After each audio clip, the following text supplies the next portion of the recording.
Hello,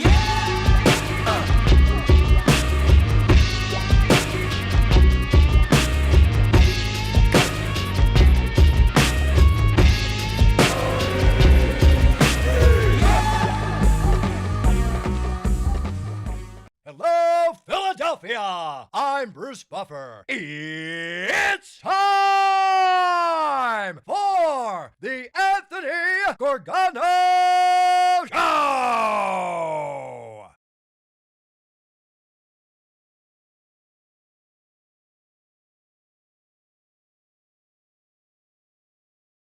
Good morning. Yes, good morning. Happy Martin Luther King Day holiday to all across the Delaware Valley. Hope you're tucked at home, cozy in the warmth. It is pretty frigid and icy and nasty outside. It is tundra-like outside, and it's a freaking miserable freaking time in Philadelphia, man. It's just miserable. You know, it's funny. After they won the Super Bowl for the first time in 2017, I remember the following year. I remember being excited, but I remember going, yeah, I don't think they're going to repeat. And if it happens, great. And if not, all's good. And then they wound up losing. If you remember, Nick Foles comes in. Wentz had a tough year all around. He rushed back from the knee. He winds up getting a broken bone in his back, and he's gone. And Nick Foles comes in and almost saves the season. Right? The double doink in Chicago, the whole thing. And they lost. And I remember thinking, wow, that's a shame. But I didn't take it hard, right? I was pretty even-keeled. Then, you go to the Super Bowl again, you lose. All right, come back, 10-1, the whole thing, and then you go and you win it. And then fast forward to this year.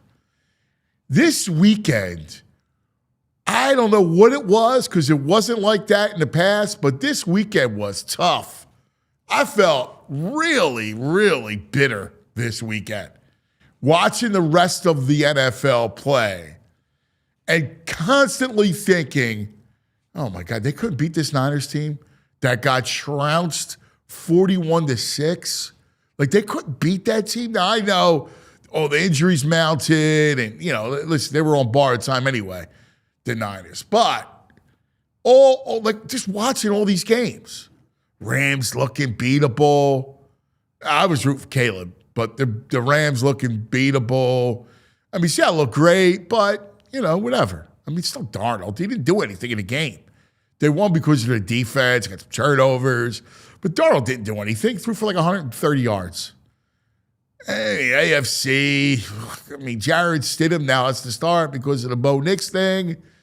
And, Patriots. C.J. Stroud played one of the worst games in the history of the NFL. Now, they did have bad O-line issues that exacerbated it. But it was just a mess, right? The Patriots still had the grind to win. And I'm looking around the landscape. I'm going, these teams aren't that good. None of these teams are that good. Even the vaunted Seahawks aren't that good. And it stung. I'm still not over it. I'm still upset at watching what transpired across the league and thinking, this is our chance to be a dynasty. To be dynastic, back to back. Oh, God. I'm still playing out the whole thing. As they were constructed, the shame is as they were constructed, I think they're still the best team in the conference on paper. Now, again, I get it, O-line issues, offense issues, the whole thing. But I could be completely kidding myself, all right? And I could be completely wrong. I'm being utterly emotional right now. Utterly emotional. But you got to forgive me because this past week has been 4-for-4 foreclosure week. They have foreclosed on our emotions this past week. It begins, obviously, with the Eagles' loss as a 6-point home favorite And then every other team has just gone into the tank. Flyers lose 4 last week, 6 in a row altogether. They're in Vegas. Caps out Saturday afternoon. They're like, oh, good, I got to playoff football. I'm going to start off a little matinee hockey. I was into it. Like, good sports day. College hoop. And the Flyers just, listen, it's Kolosov, so, without Vladar, they got no prayer, right? No prayer without Vladar. But, there's the bread man and Zibanejad, who just owns the Flyers. Hat trick for him. Oh, just horrible. Sixers, after getting blown out by Cleveland, they now come back Friday night. All right, well, they're going to play better. And they did. Except they lose the game on a dunk. Are you serious? Their defense is just horrible. And it kind of hammers home the point that, the East is weak and it's wide open. And if this group can stay healthy and Joe can give you what he gives you, there's a really good chance that, they can make a run. But the sobering thought is their defense, which is horrible. The perimeter defense stinks. They just let penetration. You lose a game on a dunk. Oh, God. Oh, God. Oh. So that's them. And then there's Friday. Friday was the biggest kick in the junk. Now, I know there's a lot of people on the other side of this that say, hey, you lost out on Bo. So what? It was a bad contract. So be it that you lost out on Bo Bichette. I'm sorry. I thought he was a good fit. Younger than Bohm, younger than Stott, younger than Marsh. A off-speed, breaking ball hitter. I mean, isn't that what you want? Isn't that what this lineup lacked? I don't know why nobody looks at that and go, that's a great fit. Even my cousin, who I worship, my cousin Joe, he's like, I don't care. I'm like, really? And I'm going nuts. Wow, this is what Bichette gives you this. He lengthens the lineup. You can start off and you go, Turner, Bryce, Bichette, Schwarber, Garcia. You got, Crawford hitting ninth. You turn it over the lineup. All of a sudden, that lineup looks good. You got a good bullpen. Starting pitching is going to be a little worry until you figure out if Painter's good and if Wheeler's good. And who knows what Nolan's going to give you. So you got some questions there. So it's why I wanted the lineup to be fixed. And I don't think the lineup's fixed. Still don't have protection for Bryce. You're just banking and hoping that Garcia can have some sort of a renaissance, which I think he could, but is that enough? I mean, this was a 4-for-4 disaster this week. And now all the stuff comes out of the NovaCare because God forbid there's an off season when they don't win where there's not ridiculous drama. Reports all over the place. Mike Silver, A.J. Brown has been asking for a trade since week 3. Well, that was Joe Sanloquido, who, by the way, gets it right. Mike Silver has reports about the drama. They're all complaining about Hurts. Okay. Well, that's been going on. All right? There's nobody in there to fix it. There's nobody. What happened to Scott Loeffler? Right? The quarterback's passing game coordinator. I don't know. You're looking for an OC, and you need somebody that's any good so you can put Sirianni in the closet. It's crazy. It's just insane. Why do we do this to ourselves? Why? And I love them. I love them like they're my children. I love them all 4 of them, 5 of them with the union. But man, it's rough. Absolutely rough. It's freezing out. I feel like I have no hope. And I got to sit next to VG. I don't know. Good morning, VG. Good morning, Anthony. Man, the Pagan asked me all weekend because once the Bichette hit the fan on Friday, Yeah. I was a crankball all weekend. And she's I know. like, why do you enjoy this? Like, you guys enjoy this? I'm miserable watching football, and it's just all weekend. I'm just angry. And well, why do we do it to ourselves? Well, it was funny because it was after the show Friday. Yeah. And we're just hanging around like we do on Friday afternoons. And you and I, and all of a sudden the word hits the fan. Jeff Passan. Bichette is signed with the Mets. Oh, I mean, the worst thing, the Mets, too. The Mets. Oh, are you kidding me? The Mets. I don't know. There's reports that Lindor wants out now. Because Yeah, they're a mess. Their clubhouse is a mess. Like that he's upset that they signed Bichette. I mean, who knows, right? Like, all I know is I actually thought he was a good fit. VG, there's a lot of people out there that say, no, it's the contract. I don't understand anyone saying it's a bad contract. I don't care if you got to pay $42 million for 1 year. For this year, he's what they need. And figure it out after the CBA. Right, because that ding. I think you're spot on. The issue is, guys, the sport's going to go away after next year. Right. There's going to be a monster reimagining of the business of baseball, which is why the Dodgers are doing all this stuff now. They know there's. I would be shocked if there's no cap.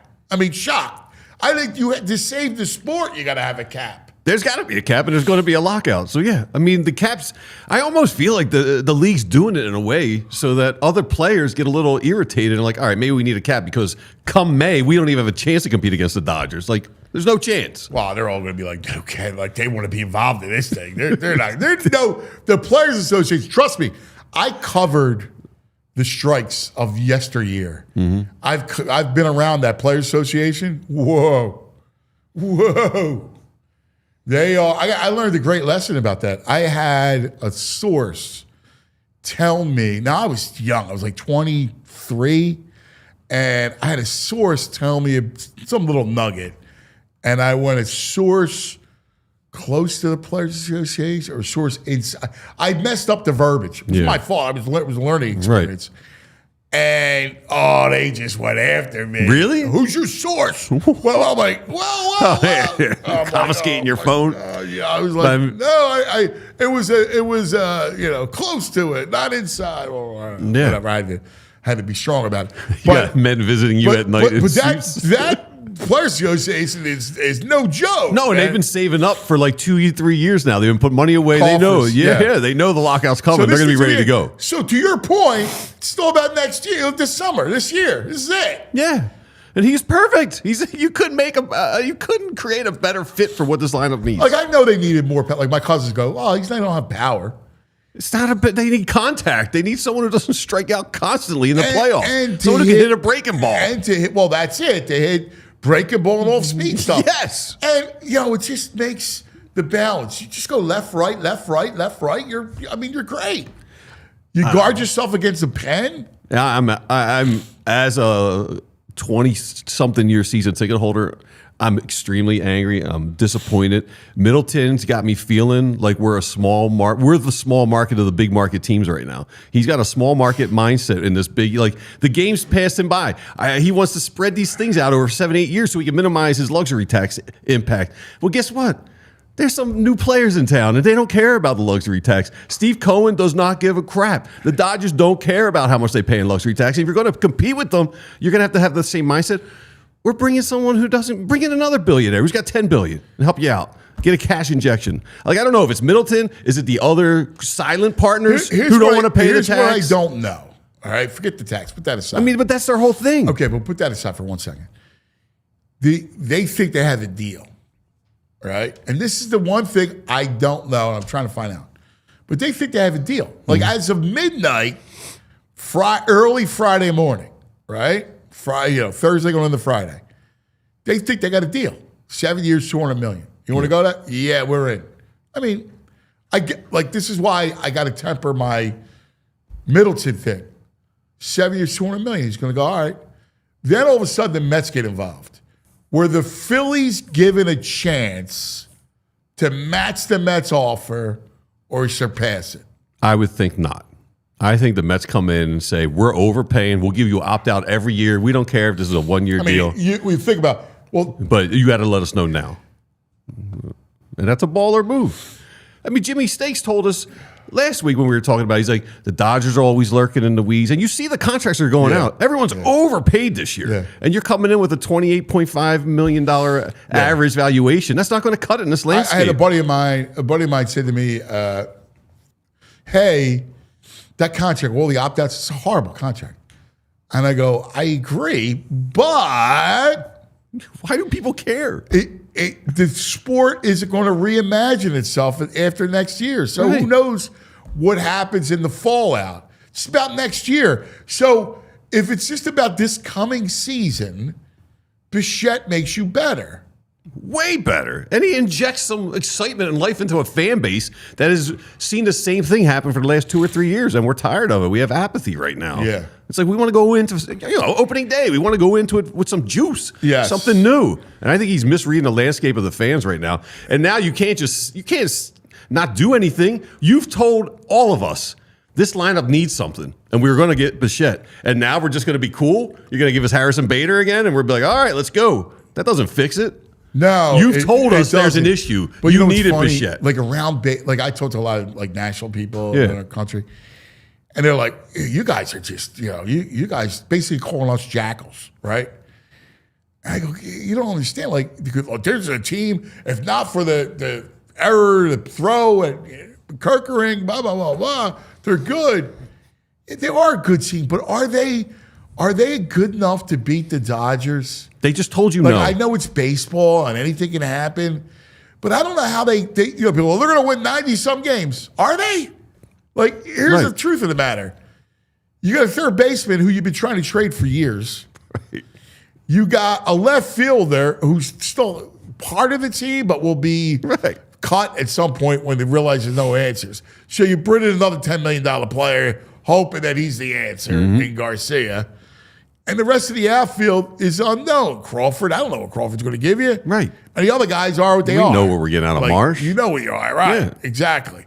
So then you go, well, I still got Stott. Then you go sign 35-year-old JT with 3 years. You overpay him. And you give him 3 years. $15 million a year. Wow. And you lose Ranger. Like, and you haven't upgraded. You're going to count on Painter? I don't know. You don't know what the kids got. So they're not better than they were last year right now. And the other thing, too, is Bryce, he's not even protected again. Oh, and he's gonna want to get paid again soon now. I mean, his contract. And then you got, is Schwarber, who had a career year, going to give you that many bombs? No. It'll be drop ball. He might help at 40, but he's not going to hit 50. 58, right. No, that's not. I don't expect that to happen. So I'm miserable as a Phillies fan. And then I watch the Seahawks decimate this 49ers team. I mean, absolutely annihilate them. Yeah, annihilate them. They put up 6 points against the Seahawks. I mean, annihilate them. Yeah. As great a coach Shanahan is, he couldn't coach around that. Now, again, they were banged up, the whole thing. They at least had Pearsall. They put up 6 points with Pearsall. They didn't have Pearsall here. They put up 23. Then they went up losing to McCaffrey for a bit. And Tongas for a bit, but whatever. It just reinforced. I watched that game. I'm like, I'm delusional. The Eagles aren't as close as I thought they were because that team stinks, and the Seahawks let you know they stink. Yeah. The fact that I'm even disappointed defensively that they let up 23 points against that offense. There was a couple Fugazi plays, DeMarcus Robinson. I know, man. It just did not help. Stuff happens, right? Like, I'm just upset. I feel worse. I'll ask you this, because I started by saying it. I feel worse this year than I did after they lost in 18. 100% worse. Because I just thought this was a wasted opportunity. Yeah, because the landscape, but that's what I'm saying. It looks like there's not any great teams out there, but maybe they weren't as good as we thought they were. Well, they weren't. Obviously, they lost to the 49ers. But on paper, they should have been better. Yes. Like, if there's this is my problem I can't get over. If there's another coach, and it's, I don't know. I mean, I hate to say Shanahan, right? But you get my point. There's another coach. Are they going far? Farther? Or further? I think they win.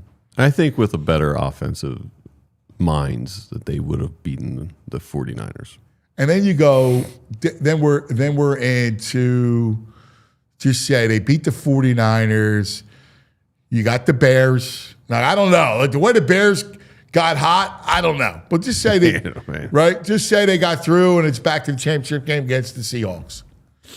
I don't know, dude. I think they could have. I look at Darnold. He didn't do anything in that game. They didn't need him to. I'm just saying, I'm getting Shefty. I'm trying to confirm. It looks like Sean McDermott is fired. Wow. McDermott fired. Look at that. Wow. McDermott. Another job opening. Wow. McDermott is fired. Wow. I mean, I get it. After a while, it's like the same thing. Same thing. But, I mean, you know, that was just one of those games. They just lost it. That was a battle. It was just a battle. The Bills game? Yeah. Yeah. What? I mean, I think McDermott, he didn't have a great season. Not the greatest coach. Good dude. This was not, personnel-wise, their best team. No. They still haven't received. Something just irritates me about this whole Buffalo thing. I got to say, they are on my forever hate list because they came out. Hate Buffalo. They came out. Hate Buffalo. They were one of the most vocal people to ban the tush push, and they run it like 37 times a game. Okay. And he said it was for players' safety. All right, forget the tush push, cuz. No, I get it. I'm not forgetting that. Who cares? I care. You're worried about a guy's vote. Cares Overrated. About that. Overrated. The quarterback is overrated. And how many times is he going to come up short? Wait a second. That was not his fault. I know. I'm aware. It was the referee's fault. The whole team, the whole city's complaining about the referees. What? He put the ball in the money. What are you, nuts? And then he reacts. Jules, can you play this? I love this press conference. Do you want some tissues? I love it. You want some Kleenex? I love. He cares. This is Josh. That's extremely difficult.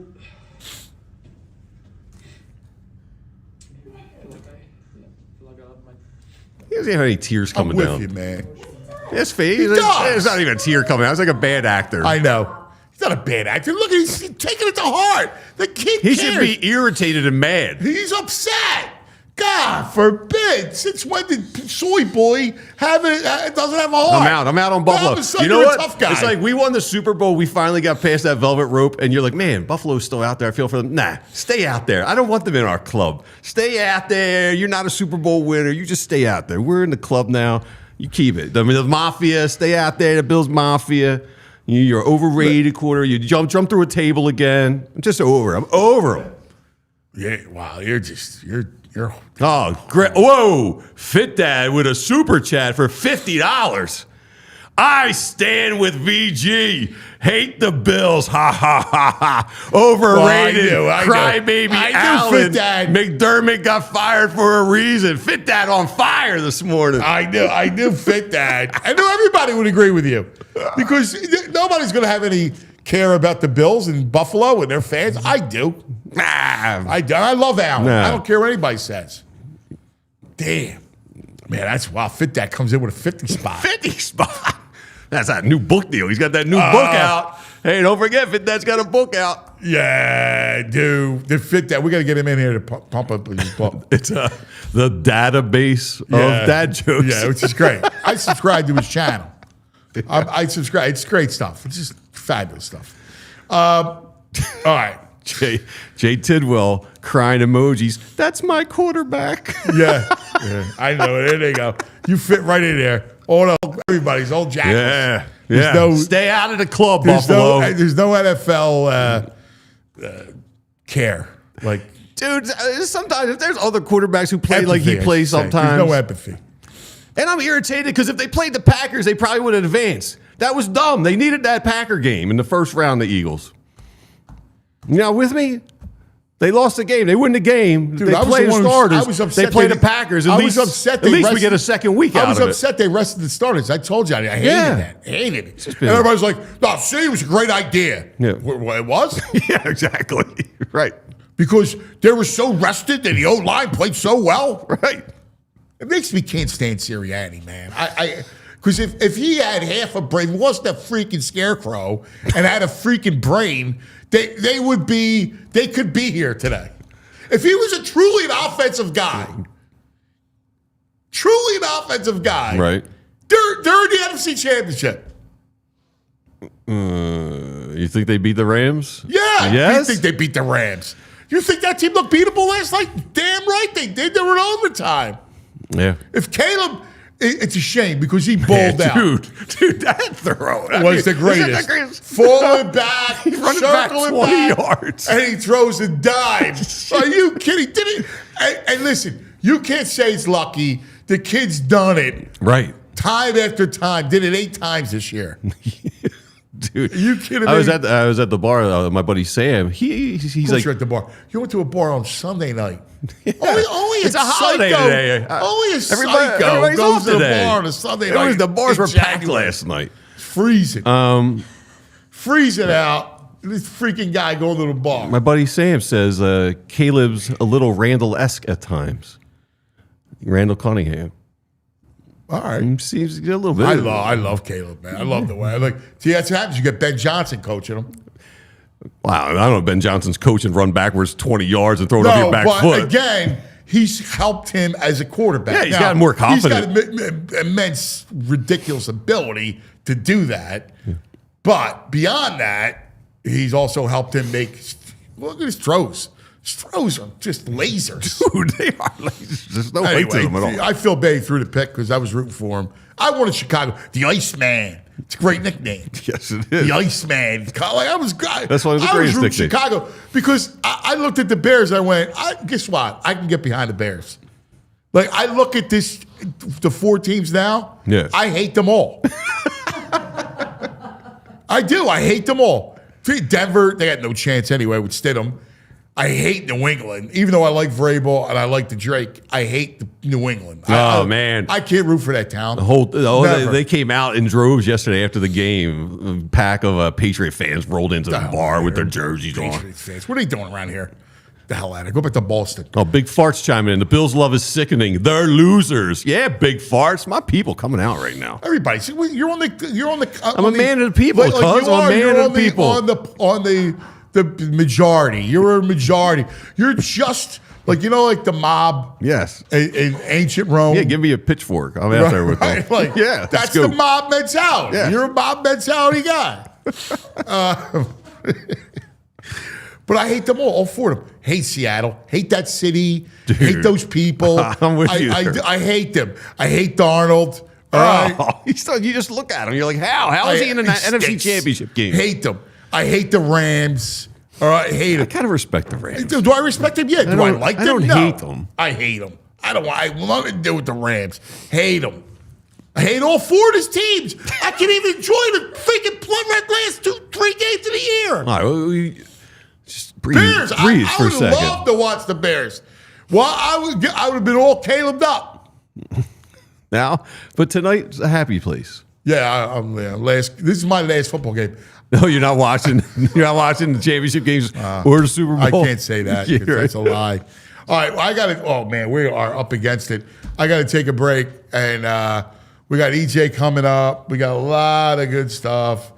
As always, Jimmy Steaks is going to join us. All right, we need steaks, man. Got to have steaks. We got Murph. Oh, if anyone's going to bring up the room and make us all feel good, it's going to be Murph. Right? All right. I was going to get Charlie. I may just tell Charlie to sleep in and not even worry about it. All right? Because EJ's going to take us for a minute. All right? Let's take a quick TO. Oh, my God. Let's talk Parks Casino, shall we?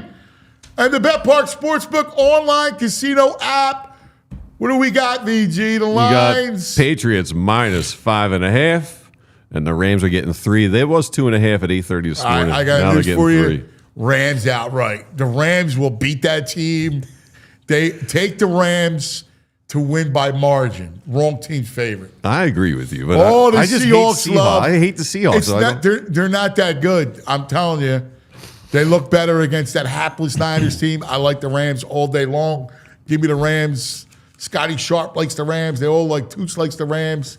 Oh, Toots is on the Rams. Yeah. How about tonight? What do we got? We still at 8. I love Indiana. Oh, it's 7. It came down to 7.5. Yeah, good. Indiana, 7.5? Yeah. Indiana. I'll be watching. I can't wait for that one. Hey, the Bet Park Sportsbook online casino app has it all, man. You got the great online casino live dealer blackjack and roulette, all the slots you want. What's your favorite slot game? I'm playing Cleopatra this weekend. Cleopatra. All right, you got it all. New customers get up to $1,000 casino bonus back if you're down the first 24 hours. BetParks.com is all the details. Got to be 21. You got to be in PA, New Jersey, Maryland, Ohio. If you have a gambling problem, please call 1-800-GAMBLER. BetParks. Yeah. It's the way to do it.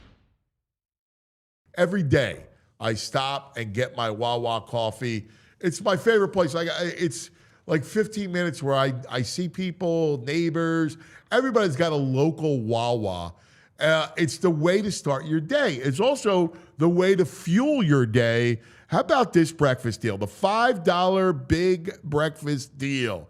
Sizzly, any size hot or iced coffee, and a hash brown for a Finsky. That's right. All that for $5. It's available every morning, 5 to 11 Eastern time, right? So during breakfast hours. Yeah. You can't beat it, all right? Again, you get any Sizzly, any size hot or iced coffee, and a hash brown, all for $5. Quick, easy, filling breakfast. Fits right into your morning routine. Limited time, available. Again, 5 to 11 every morning. You got to have Wawa.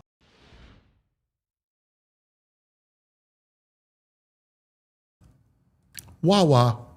Oh, Wawa. We love you. All right. Oh, this is painful. Anybody else feeling pain? Misery. How's our chat? Yeah, are they nobody's feeling feeling good. Someone in here said they were miserable all week and now they feel better because, misery loves company. You're all alone and you're miserable. It feels better to know that other people are with you. I just feel horrible today. I do. This weather's horrible. Anyone can live in this kind of weather all year long. I love sports. It's like the end of football season. I feel like I got nothing. The Olympics are coming. Oh, I don't care. I don't care about the Olympics. Man. Luge. Yeah. I don't care about the luge. I mean, I'll watch I like the hockey. Ski jump. I can't go, there we go. Skeleton. Let's go. What's the sport where they with the broom? Some good curling? Yeah. Ooh. Get the hell out of here. Yeah, I like curling. I'm out. I can't do it. I can't do it. I'm gutted. Now joining us on the Xfinity Mobile call-in line, man who does a great job covering the birds for all PHLY, E.J. Smith.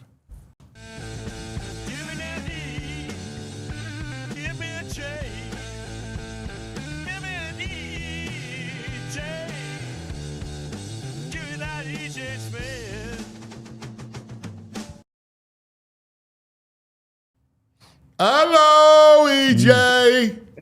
What's going on, guys? I would ask how we're doing, but I kind of get the sense that we're not doing great on this Monday morning. Here, I'll give you a positive right off the bat. It's my dad's birthday today. Happy birthday, Coach. Happy birthday, Dad. Yeah. Happy birthday, Coach. A little bit of bright news for you there. That's all. Yeah. Happy birthday, Coach. He's a good man. Good man. Yeah. Absolutely. Brother, I have to tell you, I am despondent. I feel way worse than I did. You remember 2018 when they go down, double doinks, and Yeah. all right, Nick almost saved the season again. All right, and it didn't happen. I was fine. Now I just look at these other teams and I go, if there was any kind of coaching acumen on the offensive side, they're in the NFC Championship game. Yeah. No, I mean that's what stood out to me watching those NFC games. It's a wide open field, and you look at the teams left, and you think the Eagles probably, if the Eagles' best version could have beat any of these teams. The version of the Eagles we saw this year doesn't belong with those teams, obviously. You saw what happened to the 49ers, but I think the only thing I can't decide, maybe you can help me with this, is like, what is the sliding doors moment here? Is it the regular season finale, if they had gotten the Packers, been able to build up some confidence and, go into the divisional round with that? Is it at some point in the season they should have made a change at offensive coordinator sooner? Like, what is it that you would have wanted that you could have convinced yourself like this team was going to be able to figure it out in the postseason? That's a great question. The problem is that you're not going to make another change mid-season with the coordinator. Yeah. And there was nobody there, obviously. What's the deal with Shula, that they had reached out to Shula? What's the story behind that? Yeah, no, I didn't see that as on my list of OC candidates here. Let me see here. No, but apparently they reached out to him over the summer last year. Oh, over the summer, right. Yeah, no, I mean they've done due diligence on a lot of guys for this job, so it'll be interesting to see who they interview, a second time around or a third time around. I mean, they've from what we've seen, they definitely have a lot of interest in like that Shanahan McVay tree, but not Shula specifically quite yet. Well, I guess I'm getting at is there's so much drama going on. Every day there's a new report. Mike Silver, funny, Joe Howie, Chantilly-Guido, Jeff McClain. There's a new report about everything. They're all bitching about Jalen. AJ asked for a trade in week 3. And by the way, what's Scott Loeffler doing in this whole middle of this mess? Yeah, it's funny. A few years ago, Howie pushed back on the notion that like there's always drama with the Eagles. He's like, this isn't days of our lives. And ever since he said that, I just think to myself like, it kind of is though. I mean, it kind of does feel like there's a soap opera down there every once in a while. So not more often. Once in a while, jeez, it's all the time. Yeah. Why is it? I think there's reasons for it. I definitely think there's reasons for it. I mean, which one do you want to go through first, the AJ one or the Jalen one? Your pick. I'm beat up. I feel punchy, man. I feel like I'm just getting punched in the face. Let's start with the Jalen one. I mean, I think it's clear at this point that Jalen is a polarizing figure, not only outside the building, but inside the building. It depends on who you talk to.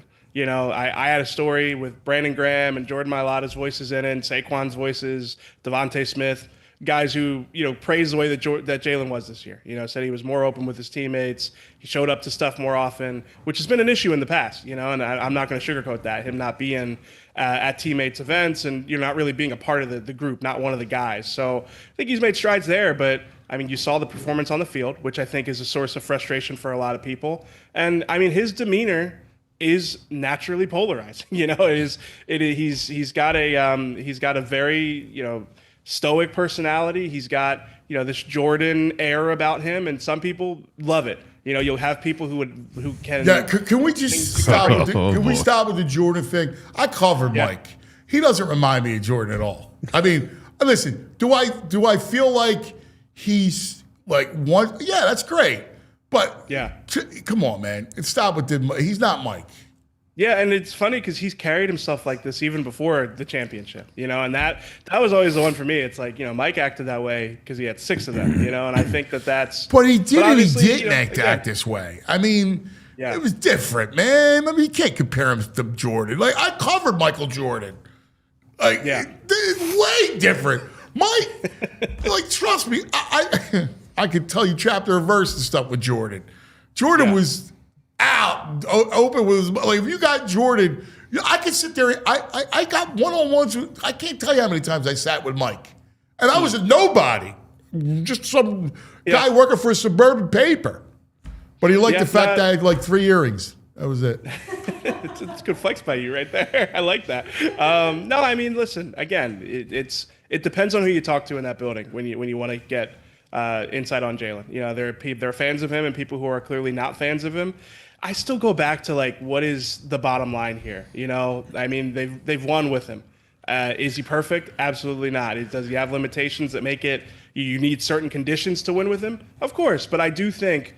I mean, we saw the games last night. Having a quarterback that you can win with in these types of games, it's just.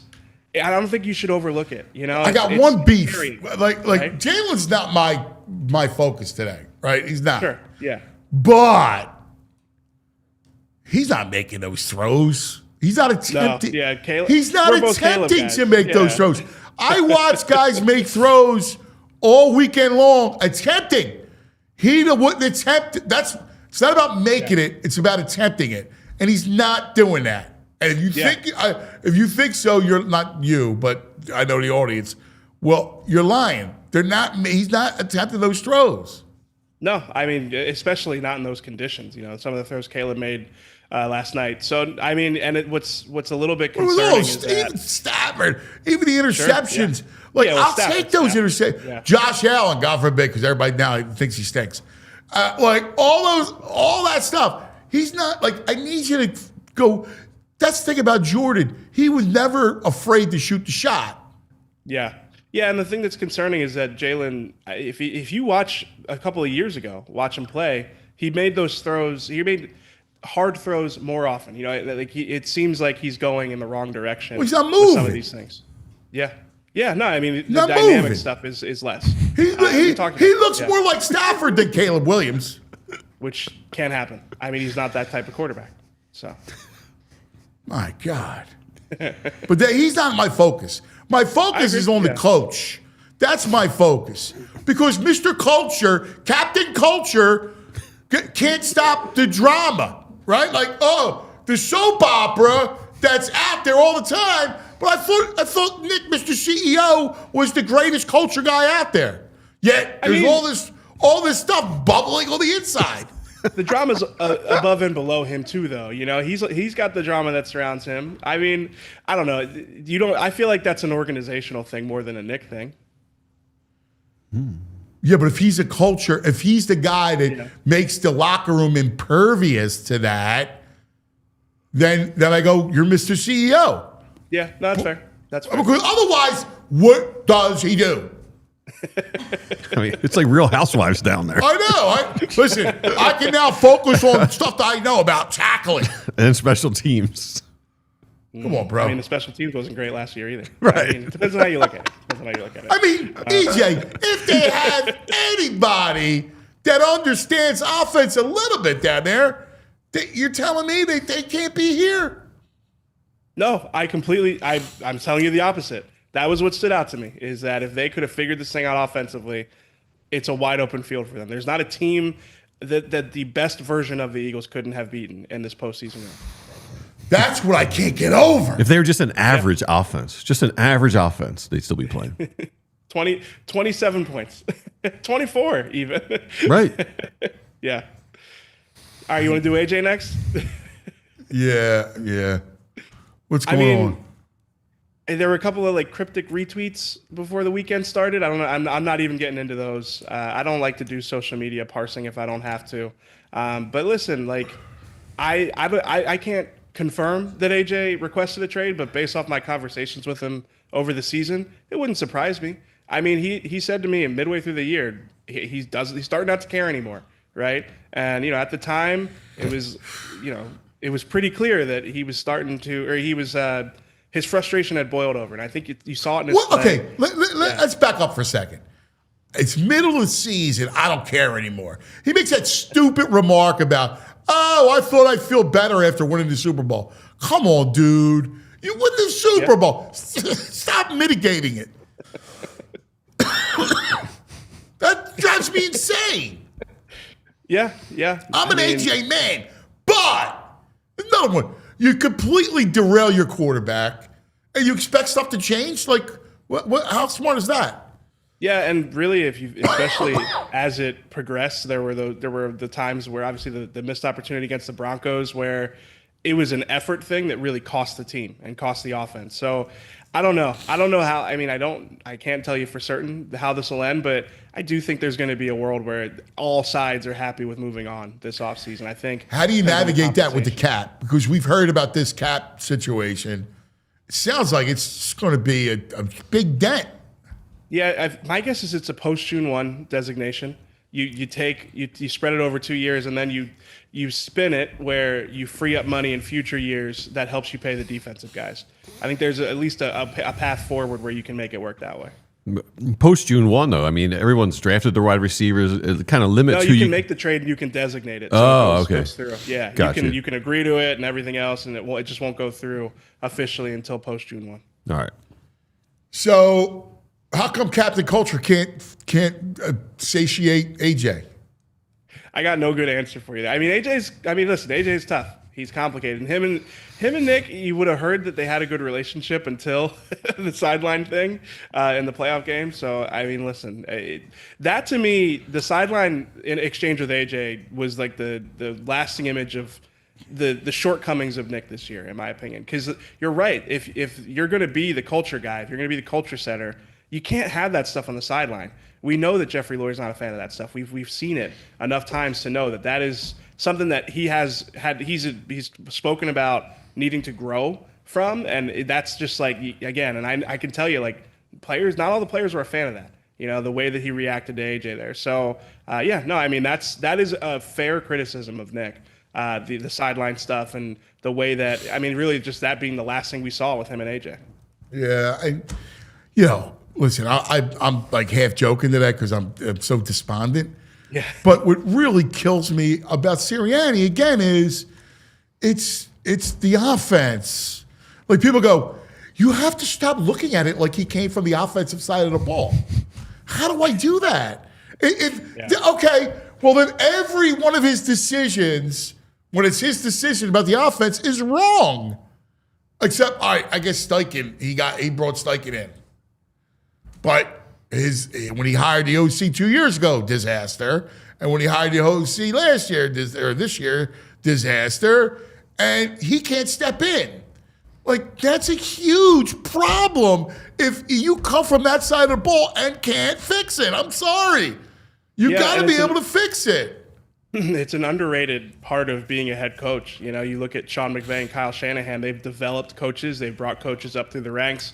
Eagles really haven't done that. You know, on the defensive side, they've got a couple of guys who came up as defensive quality control with Vic, but generally, like, who on the Eagles staff has gone from offensive quality control to, you know, pass game coordinator to OC? Like, it hasn't happened. Brian Johnson is the best example, and we saw how that worked out. Yeah. I mean, that's an underrated thing about being a head coach. You have to be able to build and develop the staff, and Nick has talked about taking pride in that, but again, it hasn't really worked for him. Yeah, he don't have a tree. He's got a plant. Stop. It's a weed. Flower, right? Come on, man. Some tree. Like, I was getting mocked on social media because I wanted Stefanski to come in and like, I look at him, he gets a job right away. Right away. And I like that job. If I'm him, I think I like the quarterback. I'm a Penix guy. I think he can get fixed. And I got Bijan, I got Drake London, I got some pieces over there. But that's why because I want a guy that I know that if an OC leaves, I'm not worried about it. I'm not worried. I don't have to ride this train. Yeah, no, I mean, I totally get it. Did you see the SI report from Albert Breer that McDaniel might wind up with the Bucs because it's a clearer path to being a head coach next season? Like, you know, Todd Bowles could get fired and he takes that job. No, I missed that one. Yeah. Yeah, the Bucs did that with Dirk Cutter and Lovie Smith, so I guess there's precedent in Tampa Bay for it. But I mean, it doesn't like speak well to the Eagles' job, because if I were him, I'd feel like you show up with the Eagles and you get it 1 year, you end up a head coach elsewhere. So no, I found that interesting because we haven't heard him strongly linked with the Eagles quite yet. Well, I did hear it was between him and it was between the Eagles and Tampa for McDaniel, but I don't know. Yeah. You're right. I haven't heard much of the. I'm sorry. I was thinking something else. Yeah. But it makes sense, dude. I was arguing about this before. But is the Eagles' OC job a good job? I argue with you. I argue with Fran. I argue with Bo. I don't think it's as good as you guys think it is. Yeah, I mean, the guys that they've reported, like, they've been linked to interviewing, and I agree with you. I think McDaniel, if they could get McDaniel, they would. But the guys that they've been linked to interviewing-wise, it's been a little bit more underwhelming than we probably Jim expected. Bob Cooter. Yeah. He's good like a decade ago. Dayball's the one that we expected, but then, Jim Bob Cooter, Mike Kafka, Zach Robinson, Charlie Weiss, Josh Grizzard just got added to the list. He was the Bucs OC last year, pass game coordinator the year before. I mean, again, it's maybe not surprising. A lot of these guys have links to the Eagles, but yeah, no, I would say it's a little bit like we were expecting the McDaniels and the Kingsburys of the world to be a part of this, and they still could be. But the early ones have been a little bit underwhelming, I would say. Who do you want out of all?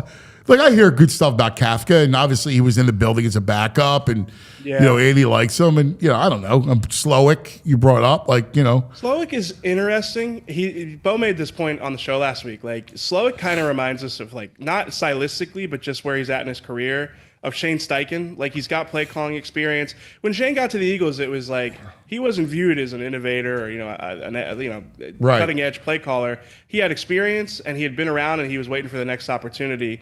Slowick is kind of similar. We've seen him. Honestly, C.J. Stroud hasn't looked good since Slowick was his play caller in his rookie season. Obviously it's been rocky since, but I think you could make an argument that Slowick could kind of find his footing with the Eagles. So that one's interesting. Of this group, I'd probably still go Dayball. I feel like it's a good fit with what you know that Jalen can do. It's going to be play action. It's going to be throws outside the numbers. It's going to be QB run game if you can get Jalen to be a part of the QB run game. I think that Dayball would be a good fit for a lot of reasons among the group we've seen. Jim Bob Cooter would be the one I would say that would make me a little worried. I think that's basically the Eagles offense that we've seen, historically, just with a different voice in the headset. Yes, I would agree with that. Dable's interesting. He would be my, other than McDaniel. McDaniel's my one. But I would look at Dable. Like, if you're Buffalo, though, do you bring in McDaniel? I mean, you've had him with that quarterback. I mean, I think it's a head coaching job. There's too many jobs. What do we got? So Atlanta got filled. The Giants got filled. Yeah, the Bills job is a good job. It's a great job. Could Dayball go there? Back to where he was. Could he go back to Buffalo? I mean, I don't know what his relationship with front office and ownership. Yeah. But, So if he ends look up at the jobs out there. Steelers, listen, because the fact that they stay with their teams. There's been more popes. There's been more popes than Steelers coaches since 69. That's my thing. That's why it's a great. That's why it's a great job, right? Steelers job's a great job because of that. Yeah. You have time. Now we know the bad jobs: Arizona, Raiders, right? Browns. Titans are a decent job. I like Cam. Dolphins, you got a complete rebuild there. But Baltimore's a great job because you got Bichette, who's a great owner. Yeah. Dude, there's a lot of jobs out here. Yeah, Dayball probably gets a head coaching job. Yeah, so I think McDaniel gets a head coaching job. Dable gets a head coaching job. Yeah, so that might be part of why the interviews have been, maybe those second or third tier guys when we first started talking about it. But yeah, I mean, among the other guys outside of Dayball, I think Slowick. Zach Robinson.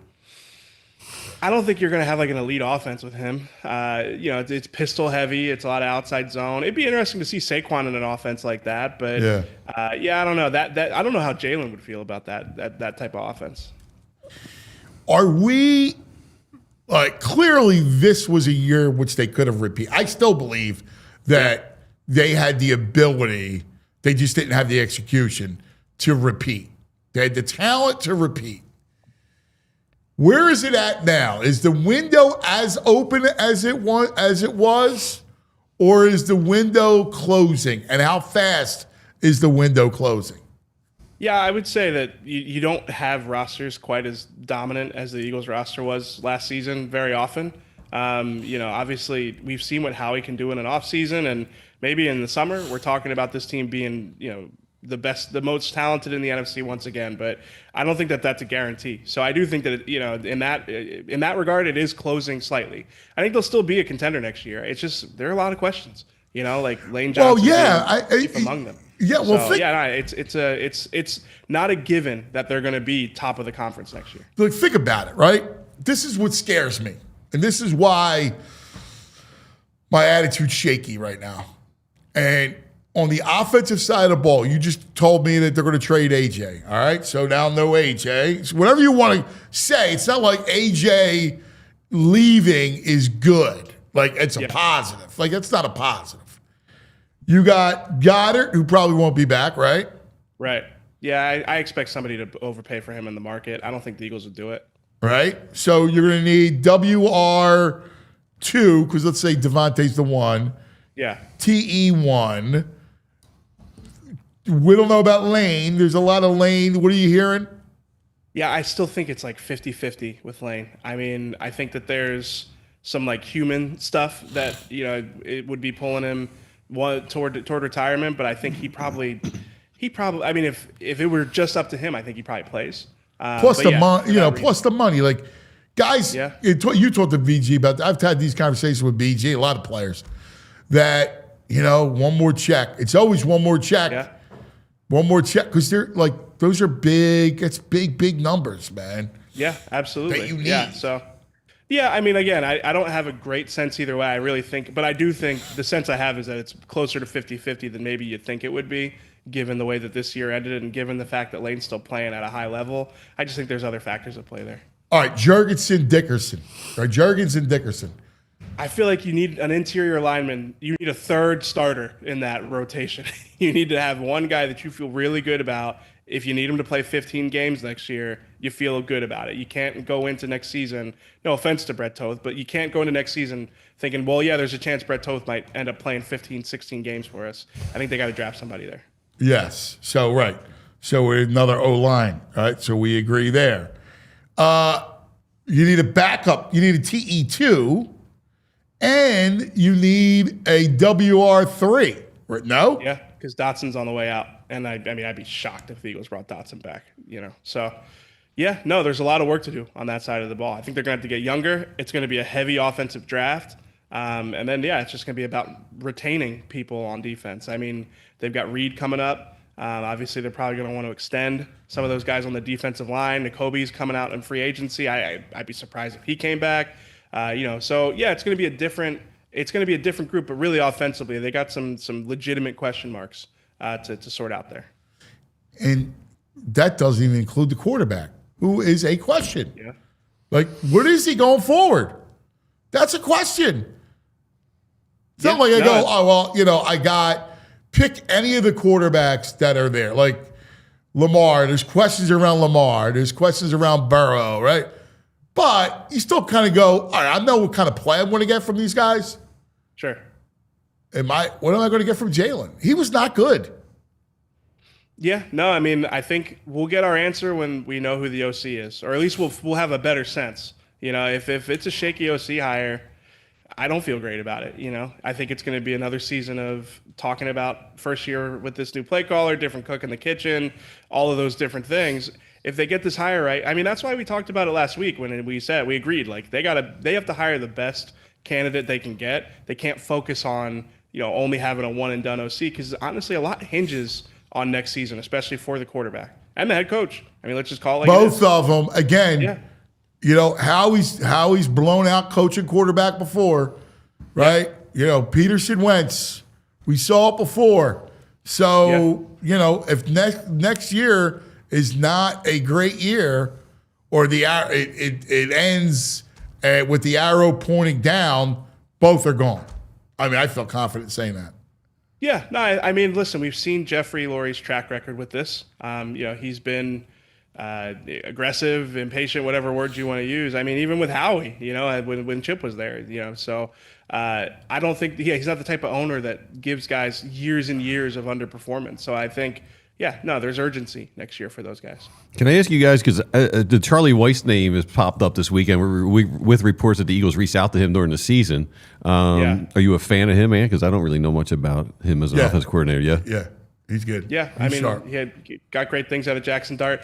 It's a little worrying to me if they bring in somebody without NFL play calling experience, but if you feel like the guy's a slam dunk, I mean, those guys are hard to find. So I listen. I like him. I like him a lot. Were you okay with like a first-time play caller? Yes. Yeah. I mean, in the NFL level. Yeah. No, I would take him over Nate Scheelhaus. I not to be a Nate Scheelhaus hater here, but I just Like when we talk about Zach Robinson, he's not like he used to be like the sexy name. Oh my God, like Zach Robinson out of the Rams staff, But like these guys who work under McVay, they don't have play calling experience. So to me, you don't know what they're going to be like as play callers until they're in the seat. And I think Shieldhouse, like he's obviously well regarded in league circles, but I just think there's too much unknown for the Eagles to bring. Especially they don't have. They don't have the McVay Shanahan system already installed. That's a big ask for a guy like Shieldhouse who's never called plays, never had to install it on his own. Let me ask you a question though. Why would Charlie Weiss Jr. come here? He's going to LSU, and he's got the catbird seat, getting paid real money. So I'm going to not do LSU to why? Come here as an OC? What, is that it? I don't know. Knowing that the coach can get blown out? No way. Why would I come here? I'd stay at LSU, go make a run, and then go try to get a head coaching job. It all comes down to these guys' egos, right? If he thinks he could be like Joe Brady, can get in the NFL, become like a hot up and coming OC and get a head coaching job a few years later. Maybe that's how you talk yourself into it if you're Charlie Weiss. But I mean, listen, I agree. He's got a good job, and this is an unknown. It's a big job, if you're going to come in and install an offense in this situation. So I would lean towards someone with experience.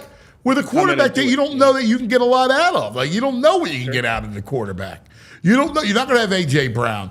We just got done talking about all the question marks on offense. There's no way in the world that if I'm Charlie Weiss Jr., I would come here. None. Because, by the way, I can get it's not implausible to get a head coaching job from college as an OC. It's not. Not when the Saturdays and Sundays are being melded together. Yeah, I mean, from a college OC to head coach, that's a big jump. Not today. Is it a big jump? Yes. But is it doable today? Yes. Yeah, I mean, it depends on. I've talked to people around the league. Yeah. They love that kid. Yeah, and I'm sure that's why the Eagles are talking to him. It's the same thing with Shieldhouse a few years ago before he got with the Rams. They do their due diligence on these college coaches. So Howie's plugged in, man. Howie does it. That's Howie. He's plugged in, man. He knows who's who. Yeah, Jordan interesting. It's Jordan Schultz reporting that they're bringing in Josh Grizzard today for an interview. I mean, that's like an underwhelming name to me. Does that excite you? No. I mean, the offense, the Bucs offense regressed with him as the OC. He was the pass game coordinator the year before. Yeah, no, that's what I mean. I mean, some of these names, I guess they're probably going to cast a wide net, talk to a lot of people, but some of these names didn't really do much for me. Oh, EJ! What's going on, man? What do you got today? We got me and Bo, 2:00. We're gonna go through. Now you got me off guard. I'm so wrapped up. It's one of those days, stuff. Man. It's just one of those days. Yeah, no, we're gonna go through some of the OC candidates that they've interviewed. I think we'll do a deep dive on Slowick, Kafka, Jim Bob Cooter, those guys, and then go through some of the news. Got some Michael Clay news over the weekend we got to unpack. So a lot to get to. Well, I'll be watching as always. We love you. Appreciate it. All right, you're the man. Thanks, EJ. Appreciate it, pal. All right, guys. Yep. EJ Smith on the Xfinity Mobile call-in line. Let's take a quick TO, and then we go from one story of misery to another. The Phillies. What's next? Jim Salisbury coming up next. But first, let's talk about our friends. We got a weekend of NFL playoffs. Oh, my. Make sure you got your Xfinity set up in order. Call today. If you're not in order, you got to get to Xfinity today. The setup is next level. You got to check it out. It's unbelievable. It's the only thing I have that I love is my Xfinity setup. I got next level watching. I got Series 4K, enhanced sound. I mean, you name it. It's such a great place. And because I watch all this stuff and I love all this stuff, there's nothing better than Xfinity. You got it all. There's no annual contracts, no hidden fees, and Xfinity's best equipment is included. Take it from me, a lot can change in 5 years. Championships are won, records are broken, dreams grow bigger, but your Wi-Fi should stay reliable. Learn more, Xfinity.com. Xfinity, imagine that. Restrictions apply. Let's talk pests. Rats and roaches and all kinds of creepy crawlers. Cutters. All right. Evans Cutter Gauthiers. Yeah. Yes, that's Evans Pest Control, not some giant national chain. Family-owned, community-focused pest control company right here in our area, and they've been earning the trust of our neighbors for years. I can tell you here where there's a rat problem, and it has been eradicated. I haven't seen by any Evans turds. Pest Control. They can handle anything: rodents, insects, termites, bed bugs. They offer priority services consultations, which is huge when you have a problem with pests. All right, tell you got to check it out. They got one Best of Philly and Philly Favorite Gold Award. They got to go and visit evanspestmgmt.com. That's Evans Pest Control at evanspestmgmt.com. All right, welcome back. Listen, I know in the chat people are saying, well, we're talking about the quarterback. Is it the coach or the quarterback? Well, Joe Rocket, who I love Joe Rocket, be like, I can't believe we're still talking about a bad quarterback and coach. I'm out, guys. If I want to hear this negative stuff, I'll go to WIP. Really, Joe? We're not, someone's saying that they're bad. Well, that Jalen's bad. I don't know what you're looking at with Sirianni. Like, you got to tell me if you're a head coach, Joe, please. And again, this isn't negative. This is how I feel. I never do. I don't like negative. It makes me upset. I hate being miserable. Joe, I want you to call in. You got to explain to me what he's done. You got, other than his record, which is fine, but this isn't about his record. This is about the job that you lived through this year. And when it comes to the quarterback, there's just questions around him. And I think that's fair to say. I mean, you guys watched them all year long. You watched an offense that was completely ineffective all season long. How does that change? Please, you got to tell me. Because I want to believe what you believe. Like, I want to have supreme hope. I want to go into it. You know, I wear my Eagles sweatshirt today for a reason. Because I want to believe. But you got to tell me how. Like, what's the road? Like, what am I believing in? I'm asking you. Right? Like, listen, I talk to all the people around the league, and I look at things from a national standpoint a lot, right? You tell me where I'm misguided. I would love to hear that, brother. I would. I'd love to hear that. I don't believe. I look at the coach and I go, dude, you got to be able to fix it. If you can't fix it, and there's all this drama, all these reports, like, what are you doing? That's where I come up questioning it. Please help me. I'm asking. Because I'm not let's go push negative thoughts. I don't want that. Now, That's my job. you're right. Yeah. I'm the Jolly Charlie of the group, man. But I don't feel jolly today. Let's go to my man on the Xfinity Mobile call-in line to make sense of the Phillies, Jimmy Steaks. Give me a steak. Give me a steak. Oh, let's talk some baseball with Jimmy Steaks. Jimmy Steaks. Good morning, Steaks. Good morning, guys. How is everybody doing? Miserable. Yeah, it's not good, Jimmy. Not a good week. Yeah, I know the Flyers are just on a losing streak. 6 in a row. They get smacked by the Rangers. They're in Vegas tonight. You lose Ladar.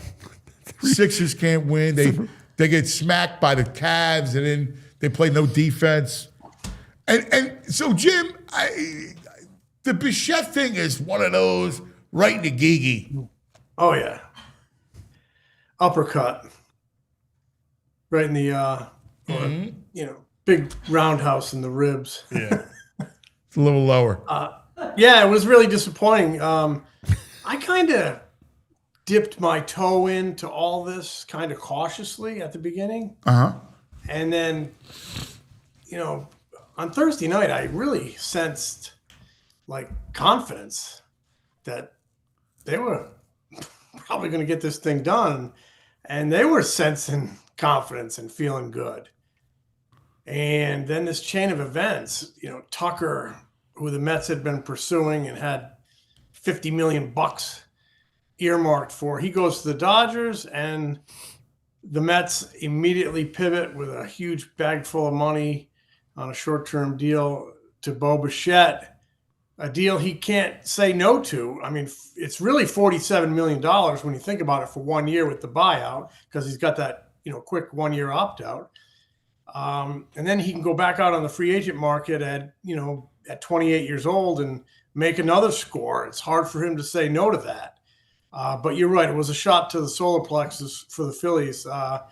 Real disappointment because, here's a guy that they, really was not on their dance card to open the offseason. It was someone, sure, everybody's interested in Bo Bichette. Sure, he would look good in your lineup. Right-handed bat, super productive, young, going to play at 28. They need young players. And, he helps you change the mix, freshen things up. And then all of a sudden, they hit the stalemate with JT, and they decide if we can, don't use that money earmarked for JT, maybe move on from someone in the infield, probably an Alec Bohm. All of a sudden, we clear some payroll, and we're in it. And they have a positive meeting with him. They think they're in it.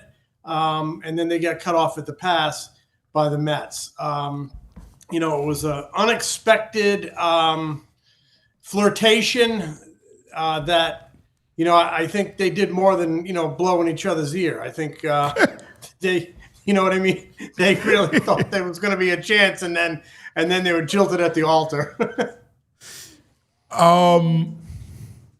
Were they given an opportunity, do you think, to try to get, to do better? Listen, that deal is ridiculous. It's silly, but the Mets are going to pay, and they're going to pay the 42, and then I guess the extra 5 in the buyout, and then on top of that, they're in the same luxury tax bracket as the Phillies. They're going to pay like close to $100 million in outlay, not all to Bo Bichette, but $100 million outlay for 1 year, including the tax. Man, that is just mind-blowing. It's stupid. It is. And they still have pitching problems. Yeah. To me, they still have starting rotation. Yeah, I agree. Rotation's couple really good young looking. No, I agree. Listen, it's why I can't go completely with VG about the Middleton thing, because they got snaked. They got snaked in a weird year that it's like the apocalypse is coming. And everybody's going, all right, like the Dodgers, like what they did with Tucker is absurd. Like that $60 million a year for Kyle Tucker, who's a nice ball player coming off an injury year where he hit 22 home runs, it's just silliness. It's insanity. $60 million for a guy who wants to blend in, and that's kind of what they're all saying. Well, you can blend in here. Jeez, that's a marquee signing. You're not there to blend in. You're there to carry people. But right, the Dodgers are in a stratosphere of their own, ahead of the Yankees, in my mind, ahead of the Mets, just because they have Los Angeles, they have California, and they have Tokyo. They have two humongous markets and two really huge followings, and guys want to play there as well. Guys really want to be part of it and try to win a World Series. They're going for 3 in a row next year, but it just, I think we all know what's coming after this season. There's going to have, MLB, the owners, they want to address some of this, and the way this market is operated with some of these huge dollars for. With the have-nots being left at the door, the small market teams have no chance at these guys. They're going to look to try to fix something. I don't know how they're going to do it, because we know the union does not want that salary cap. They'll dig in on that. But, something has to be recognized here and try to address it. what's next? Like, are we? You know, it's funny because a lot of national guys. You know, I talk to Nightingale a lot. He's a buddy of mine. You know, from our days covering baseball. I got a lot of guys around the league that I still talk to, and they're like, "Listen, you guys are nuts, right? Like, you guys are crazy in Philadelphia." And I go, "Yeah, you know, here's the thing. Like, you're so far in with their payroll that I still think they needed another piece in the lineup. Like, listen, I like the bullpen a lot. I like what they do with the bullpen. And I'm hopeful with the rotation. You got some questions, but, you know, I still believe in Painter. This lineup still just needs a tweak, you know? We've been saying that all along, that they need a right-handed bat in the middle. And Bo Bichette, who can bring you extra base pop. He can bring you 190-plus hit potential. Controls the strike zone, would have been such a nice fit. I can see why everybody was so excited about that possibility. You know, I think you say what's next. I wish I could tell you. I don't know. My hunch is kind of maybe explore starting pitching depth, maybe explore some of what's left on the outfield market. But I don't think because they had 28 and change million earmarked for Bo Bichette, they're going to go out and do a deal like that. I think it would be something more modest and keep some powder dry for the trade deadline. I mean, part of that outlay of the 28 million was assuming the catcher wouldn't be back and assuming you could move something in the infield. So I don't know that it's all right there. That's something they can tangibly grab. But I think a little more starting pitch because, you know, look, I think the team's good. I really do. I think they're going to play in October again next year. I don't know if they're going to win the division, but if they're not one of the, you know, 6 best teams in the National League, something's seriously wrong with that payroll and that level of talent and those track records, et cetera, et cetera. But I have concerns about their starting pitching. I have concerns about their outfield. So I do think they could continue to, you know, address those 2 areas. As the spring training gets, you know, to be a month away here and even into the season. My only problem with waiting until the deadline is I felt like they were going to do that the last couple of years to fix the lineup, and he never did. Like, he never really did anything to fix the lineup. And I go, all right, do I make a run? Do I look at – because basically I'm looking at 1 year. I'm looking at this year because after that, the sport's going to look completely different. So I go – all right, what about Suarez? Like, is Suarez a possibility? I mean, I know he's up there, but, like, I can't go Bohm again. Like, Bohm's killed me too many times. Yeah, I don't know if they would go that route because Suarez, if you look at how he finished last year, he was not good. I mean, hit some home runs, but he was not good in Seattle. You would take a step back defensively. You'd rack up a whole lot of strikeouts, which, you know, that lineup is already prone to strike out. I don't know that you're better off with him. You'll get more power, but, you know, you're not going to get the contact that Bohm brings you. I don't know if that's something that they would pursue. I think still they'd be opening to making a move, but I'm not sure they'd go that route. All along, I have thought that if Bader is out there on a 1-year deal close to spring training, maybe you give it a peek. Still out there, we're getting close. Maybe he comes back and plays center field, and young Justin Crawford goes over and competes for that left field spot, or is the left fielder, and you move on from Marsh.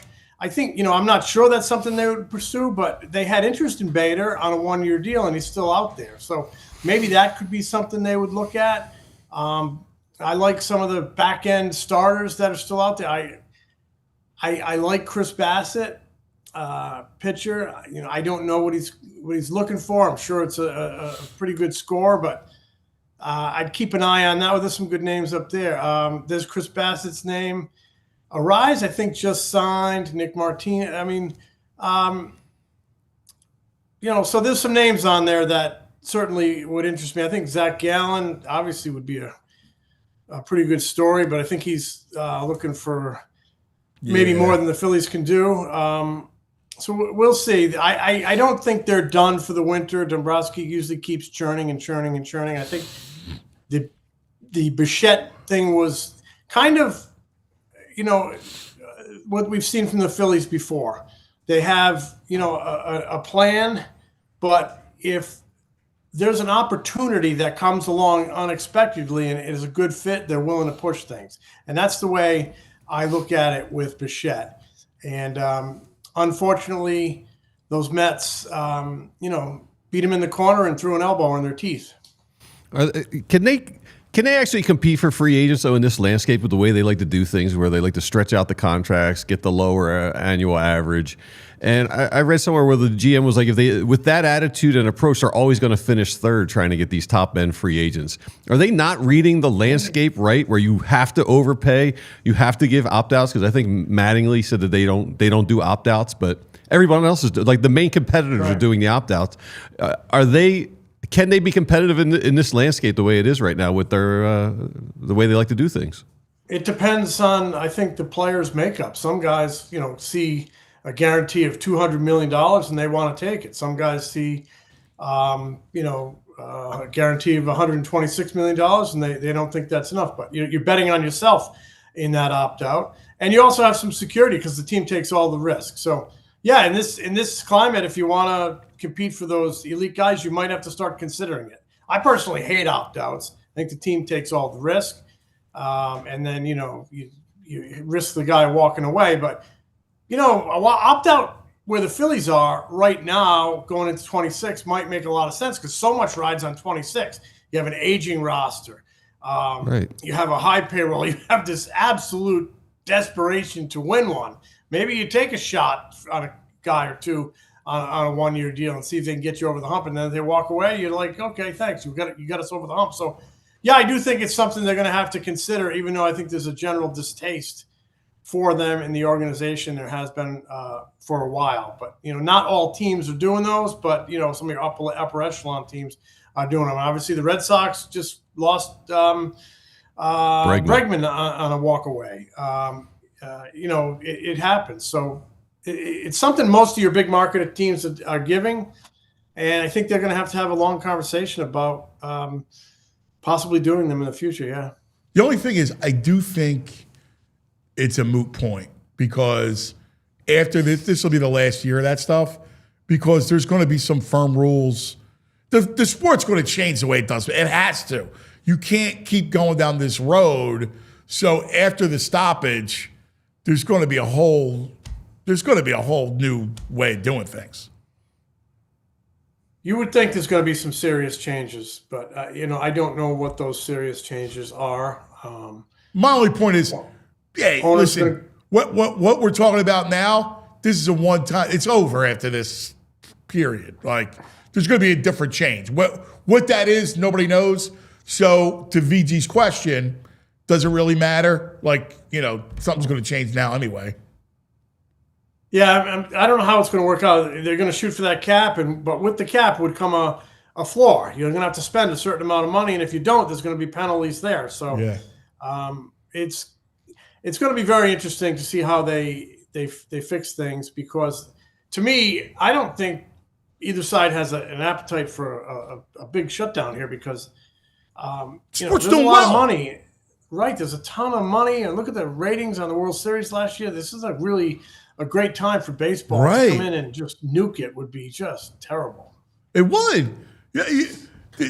Man, this is not the time. This is the time to go in on baseball, to go all out and spreading the seeds of the sport. People have fallen in love with it again. Let's not kill the. They both have to come into it going, let's not kill the golden goose. I remember, and I never understood this, Jimmy. They knew stuff was happening in '94. They knew it was happening, and they killed the World Series over it. And then they didn't even start bargaining until like February when they already had all the replacement guys in spring training. And I never understood that. Like the urgency to get the deal. Like these two sides are looking at it and staring, impasse. It can't go on like that again. Yeah, there's got to be urgency to get this thing done because, even your middle-of-the-road players are making a ton of money. Yeah. Are they going to want to miss paychecks? I don't think so. one of the real things I'm fascinated to see next winter, if I do believe there's going to be a lockout, just as a matter of strategy for management side. One of the things I'm interested to see how the union responds, because 5 years ago when they had the last one before 22 season, after 21, that union executive council was a bunch of the leadership council there, the executive council was veteran guys who had made a lot of money, and they thumbs down the CBA, but the rank and file members approved it. So that tells you, maybe some of the younger players might not have an appetite for a long stoppage. And once you start missing paychecks, it all changes. And, on this CBA, there's ownership incentives to me, because one of the things that's probably going to be tied to this CBA is expansion. And that's going to be quite lucrative for the existing owners. So, boy, there's just a lot of balls in the air. But before that, there's going to be a baseball season, and we'll see what happens. I think the Phillies would have been. I would have loved that lineup with Bo Bichette. I know, that's the problem, Jim. Is like the what if, like you got teased and you started to dream, and now you don't get it. It's childlike because it's like, well, my Christmas was ruined, but it's hard to go, hey man, 162, let's go, because your mind's going to go, it's the worst place to be for a fan. All right, well, let's see what happens in October. And no one wants to wish away a whole season. Yeah. That said, like I said, I still think they have to be one of the 6 best teams in the National League. And I think they can get in the tournament. What's VG? I mean, yeah, great. Woohoo! They've been to one of the 6 best teams the last 3 years. Great. So if they had won that World Series in 22 when they were the 6th best team, would you have thrown it away? Come on, of course not. But I mean, Okay, they're we'll see one what of the happens. 6 We'll best see what teams, but happens. they're not the Dodgers right now. That Dodgers Nobody's lineup. the Dodgers. And In they went to fairness the mat them. with the Dodgers. They out-hit the Dodgers. The Phillies beat themselves. With the Dodgers. Defensively and on the base paths, and by not being opportunistic with the bats. So I hear everybody say they can't compete with the Dodgers. Well, guess what? They did compete with the Dodgers. They just came up, they beat themselves. Yeah, and they're going to do it again with this lineup probably. But when you have an owner, they told us that this lineup needs help, and they made an offer for Bichette. Now we're just supposed to be like, okay, they didn't get Bichette, so we're just going to go with Bader. Like, that doesn't work. The messaging, they've told us they need a major upgrade. They're going to give us Bader. I'd at least give me Cody Bellinger. I know he's left-handed and he's out of bounds, but he hits lefties and righties pretty equally. Like, he plays first base, he plays center field. I mean, give me a Cody Bellinger right now. That makes me a little more excited. I get you. I get you. They're not going to get Cody Bellinger. I know they're not. So that's not They're even going to get Harrison Bader or Gritchen. No, I don't know that they're going to get Bader either. I don't know what they're going to do, but that is something that I think is at least something I've thought about in a short-term deal. So yeah, I hear you. I hear you, Jim. In a lot of ways, I wish they could have just gotten the deal done, Thursday night after midnight when they agreed to the deal. Like, take us behind the scenes for the last thing.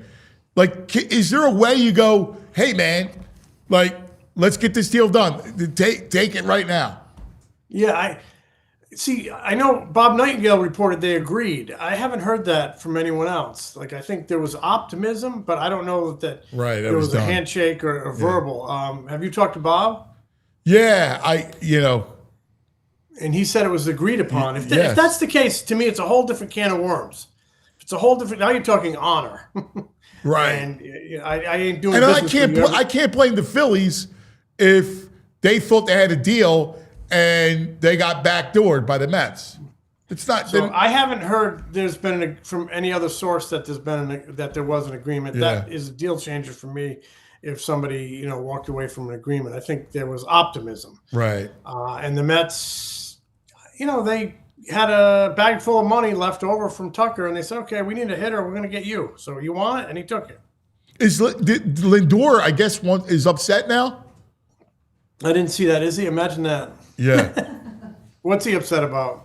I don't know if they signed Bichette. I don't know. I saw some report. I don't know. Now he wants to renegotiate. I don't know the validity of it. Like, who knows these days? But whatever. Anyway, You know what? He should be happy. They got a heck of a hitter. I'm with you, buddy. I'm with you. Hey, Stakes, we love you, pal. You're the best. You did your best, too. Your demeanor was very good. Good bedside manner today. What are you talking about? I'm always a nice guy. No, I know, but especially in a tough time, I just want to applaud your bedside manner. Well, Greg didn't poke me today. Thank you, brother. I appreciate it, Stakes. You're the best, buddy. We'll talk to you soon.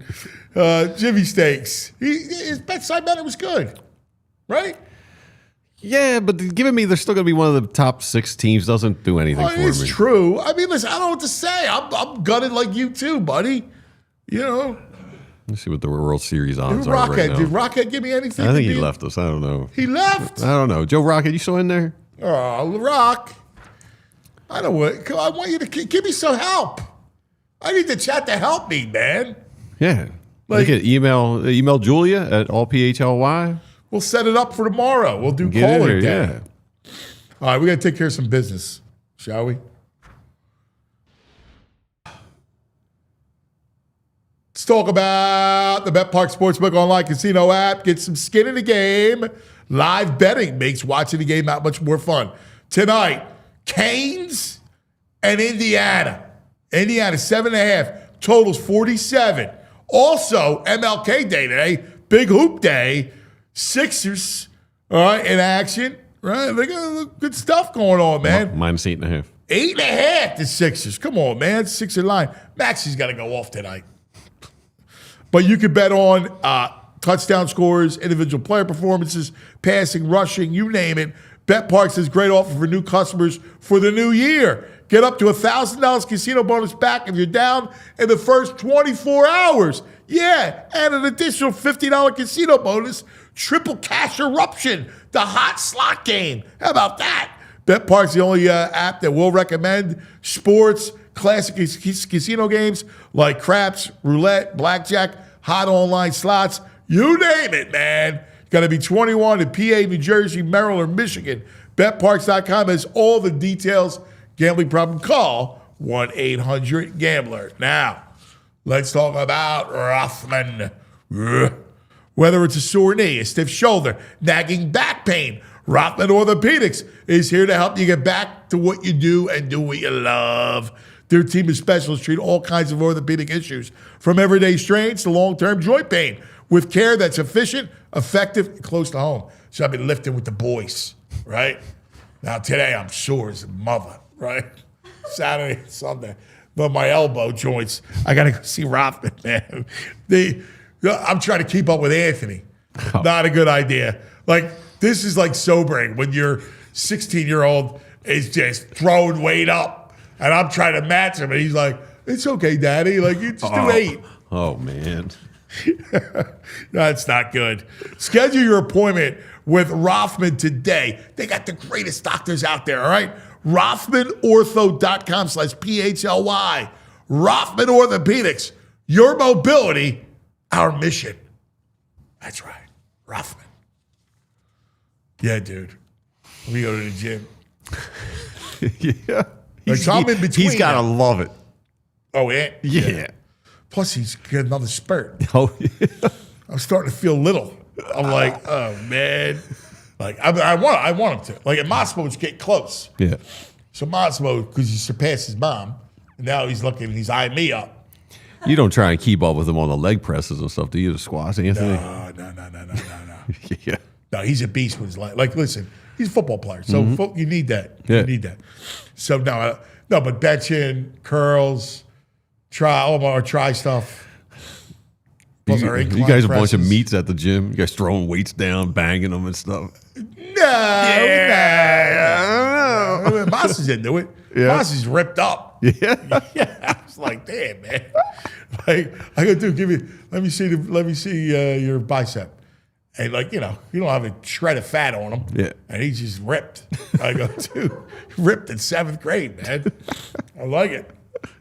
But it's fun. There's nothing like it. Like the three of us at the gym. Like Yeah, I would love to get video of this. I mean, I love it. I have to be honest with you. Yeah, I'd love to get video of this.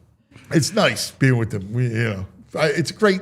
Come on, soy boy. Get another 50 on that. Come on, soy boy. You want to be like VG all your life? You're going to be like VG? Yeah. Come on, man. Oh, that's great. All right. Now let's go to our man from the Inquirer. We love him. I'm dying to hear what he has to say. I can't wait for him to brighten the day. It's four. Today is titled, because you like to do a title every day, 4 for 4 foreclosure. All right? Because they have foreclosed on our hope. That's what I came up with. Yeah, it's good. Now, on the Xfinity mobile call-in line, David Murphy.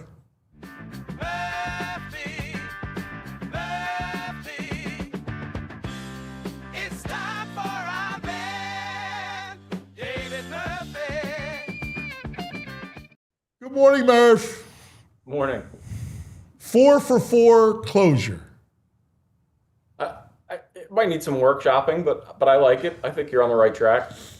Yeah, so it's foreclosed on hope. Yeah. I mean, it fits. Well, he doesn't love it. I mean, you guys know where I was on the Bo Bichette stuff, so I don't know. I think everyone talked themselves up into a. I think it got closer than it certainly got close, but at the end of the day, you had to. It was going to take a lot to go right for them to limp out of there with Bo Bichette on a reasonable deal, and the Mets just spent a ton. So I wouldn't necessarily lump the Phillies in with foreclosing on hope. I mean, they've won more regular season games each season since 2018. So woohoo! Yeah, but I'm talking more from a circumstance, like losing out. I'll be honest with you. I know where you were. I was counting my chickens. I was counting my bow because Thursday night into Friday morning, it felt like I talked to my boy Bob Nightingale. I talked to Bob, and he's like, "Dude, it's going to happen." Like he was pretty confident. And then the madness happened. The Tucker, $60 million a year. $60 million. David, $60 million a year for Kyle Tucker. That's what killed us. I mean, you're at it. Yeah, that absolutely set the whole chain in motion. But let's not. I mean, don't overlook the fact that the Mets. It was just an absurd deal that the Mets gave to Bichette, and I mean, it was the kind of deal where you almost give the Phillies credit because it tells you that things were very serious, and that the only thing that could have kept Bichette from Philadelphia was a deal that just objectively does not make sense for the Mets to do, and would not have made any sense for Bichette to turn down. I mean, the Mets are giving him $42 million a year, so he plus opt-outs after the first and second year. He can just take his $42 million and be right back where he started next year, and easily come out ahead of where he would have been on a 6-year, $200 million or a 7-year, $200 million contract. It's 47 because he's got the $5 million. If he opts out, they give him $5 million. I know. So it's $47 million. But then if you're the Mets, you take it. So like the whole thing with the Mets is Bichette's value is in the fact that he's young, and you're signing a free agent who's young and thus will age better than most free agents on a long-term deal. They're not getting any of that because they're essentially signing him to a one-term deal and then handing $5 million to leave, plus taking on two extra years of risk just to get him in the door. It just doesn't make. They're essentially saying we have to win. The only way that deals to success is if they win the World Series this year because of Bo Bichette. Otherwise, they're either stuck with a guy who did not earn $42 million and thus is underwater with his contract, or he's leaving. And I don't know. It's just silly. Well, it is, and it all has to do with Armageddon that's coming after the season. Yeah. So, like, the whole landscape's going to change. There's going to be new rules in place. I don't know what it's going to be, and I don't know. I can't really read the tea leaves with what's going on with these teams, and I don't think they're going to have a salary cap. That's not the players will fight that. I mean, Bryce Harper almost fought the commissioner just for saying the words in his presence. It's not that is going to be a non-starter, and I don't know what. How could let me ask you a question? How could the Dodgers exist and the Pirates exist in the same league? Well, without I one? think the Dodgers' secret is I think they're essentially. I wouldn't be surprised if they're getting more revenue from Japan than they are from America, given what I've seen. Agreed. And so they essentially have two major league big market revenue streams. You're right. They have a country and their own huge market. They've got their own TV contracts over there. They've got their own merchandise sales, and I mean, you've been to a game when the Japanese press is around for like even I don't know, Sotaguchi. They're following him around. I saw it when who was it? Hideo Nomo, Hideki Arabu. Like it's crazy. Yeah, and so they're making so much money off of that. But then the Pirates, the Pirates are kind of the cost of doing business if you don't want a salary cap because, you can't have a salary, you can't ask for a salary floor, without having a salary cap. And so, yeah, I mean, the economics are clearly, I mean, the NFL has it nailed in terms of their framework for ensuring the widest distribution of hope on a year-to-year basis across the league. And baseball's obviously the complete opposite of that. And I don't really know how you fix that, if there's no salary cap. So how should we feel today? Like we had misery week that continued into misery weekend. The Flyers have lost 6 in a row. They got shellacked by the Rangers on Saturday afternoon. The Sixers, right, played Cleveland. And you go, well, look, the East is wide open. But yet they showed a lethal, a terrible trait, which is their defense, right? Like they can't play perimeter defense. Watching the playoffs was just a reminder that the Eagles should be at least in the championship game. Well, so I would say this. I would say that I think it would be helpful to kind of introduce concepts, something like kind of emotional relegation, where like the Phillies and the Eagles right now are in the Premier League, right? They absolutely are the kind of team that you feel these things about.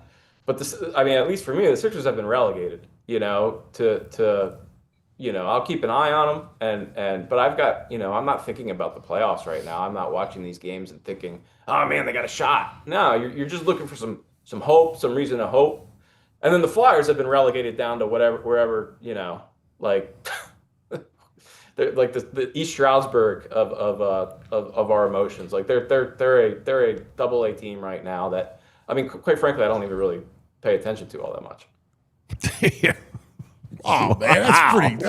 That's harsh. But that's how you got to maintain sanity in a town where it's just tough to expend this level of emotional intensity on 4 teams, especially when 2 of them clearly just don't deserve it at this point in time. Like again, you can monitor them, but to get wrapped up in a blowout loss by the Flyers over the weekend, that's just you're going to be Dick Vermeil and out of the league in your prime because you're just going to burn out.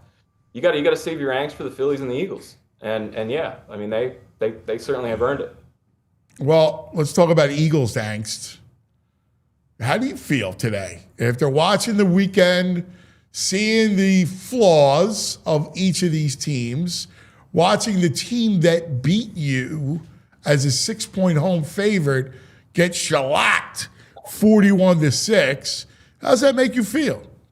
Well, I mean, look, we all said it before the game. If they look like bunk against the 49ers, given the state of that team, then we know that the problems are probably a little bigger than we all wanted to give them credit for, and that's exactly what happened. And you can't watch the way Seattle handled that team and not look at yourself in the mirror a little bit. And I think, I love watching these games, kind of through the prism of the Eagles. And you can just glean all sorts of stuff, kind of for instances and lessons. Like, for instance, now these aren't universals because Bo Nix, who does not have elite arm talent, won a playoff game. But when you're looking at, some of the throws that Drake May made in that game, even Stafford, who had an awful game, that throw he made to Devontae Adams on the sideline last night was one of the best NFL throws I've ever seen. And then obviously you have Caleb Williams, who, like, the most confusing player in the modern day NFL, yes, but clearly, elite arm talent that just forces a defense to reconcile with things that I don't think Jalen Hurts does with the Eagles. Now, that being said, you don't necessarily need it. Bo Nix is there. They won a Super Bowl with Jalen Hurts. So that's the kind of stuff that you're kind of looking at. And I think the other interesting thing is, the Bills fired McDermott today, and that frankly stuns me given the market that's out there right now. Like, Diana Rossini just floated Brian Dable as a potential replacement. Like, what are we doing? Well, he was up there before, and he knows. He was, but I mean, it's not like it's the Giants or the Bills did not lose to the Broncos because they were missing the architect of the 2025 Giants defense.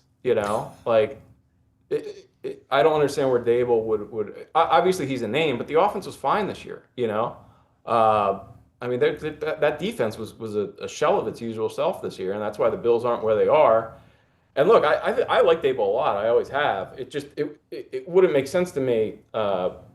And I get they're moving into a new stadium. I'm sure they're worried about kind of. I just think it's an Andy thing over again, which is the years and years. It's like hardball. This is the year of change in the NFL, the year of reckoning, right? Like, Tomlin. Like, did Tomlin have a team that he should be fired over? No. His team is like, he got to the playoffs yet again, but they were like, we're done with just getting to the playoffs. We need a new fresh start. Harbaugh, same thing. McDermott, same thing. I just think it's the Andy Reid 2012 thing. I agree with the philosophy. I'm just saying in this year in general, when you've got 10 teams looking for coaches and then even more teams looking for coordinators, you better be pretty confident that you're going to be at the top of everybody's list of the guy that you want.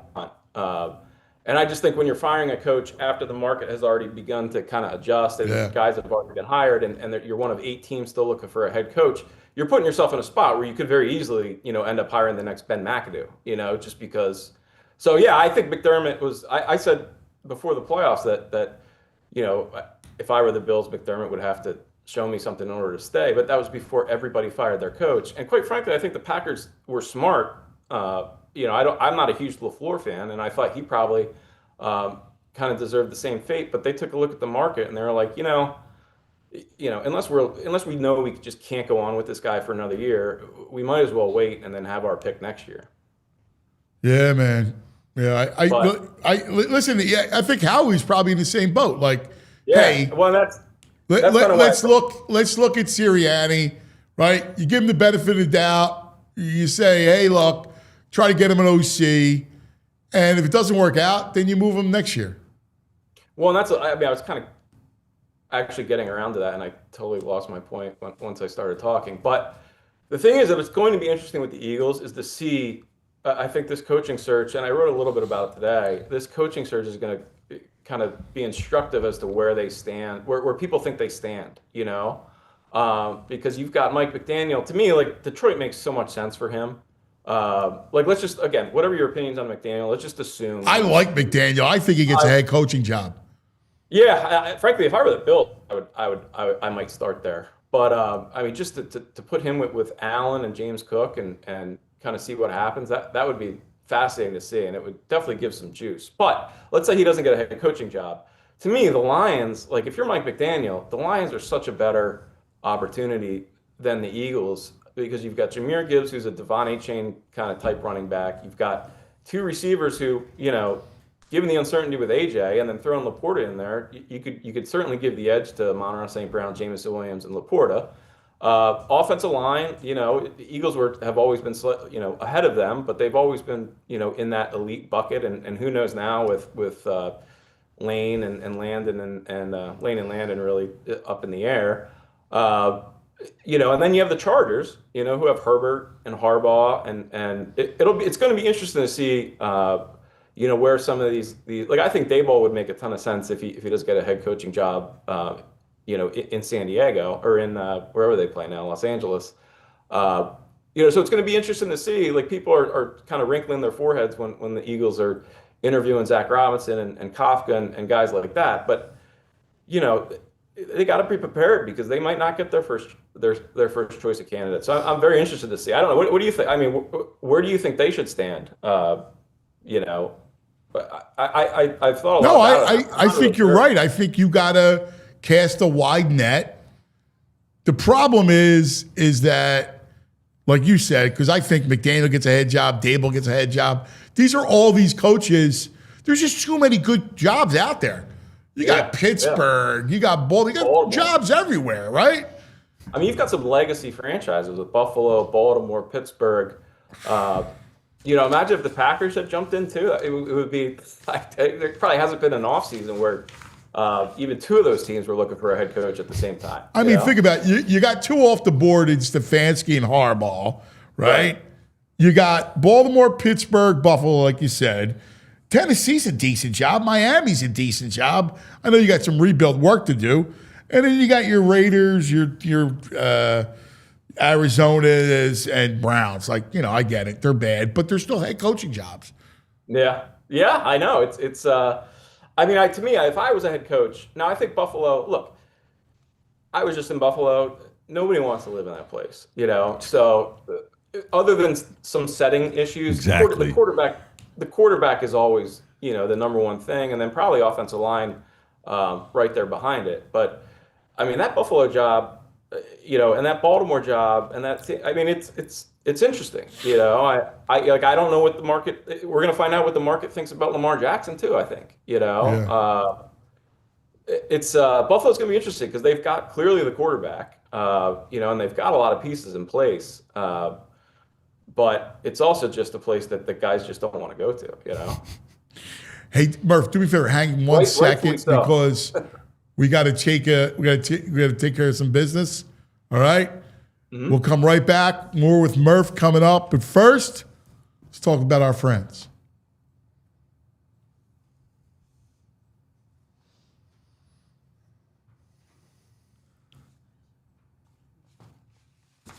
Hey, let's talk about Ashley Furniture. I love Ashley Furniture. Now's your chance to transform your home for 2026 with great offers on your favorite looks at Ashley's New Year's sale. Discover hot buys for every room in your house starting at just $299, and you can ring in the new year with new styles today and pay over time with 60 months special financing on in-store purchases. Don't miss out. Shop the season's must-have looks at Ashley's New Year's sale because we just love Ashley Furniture.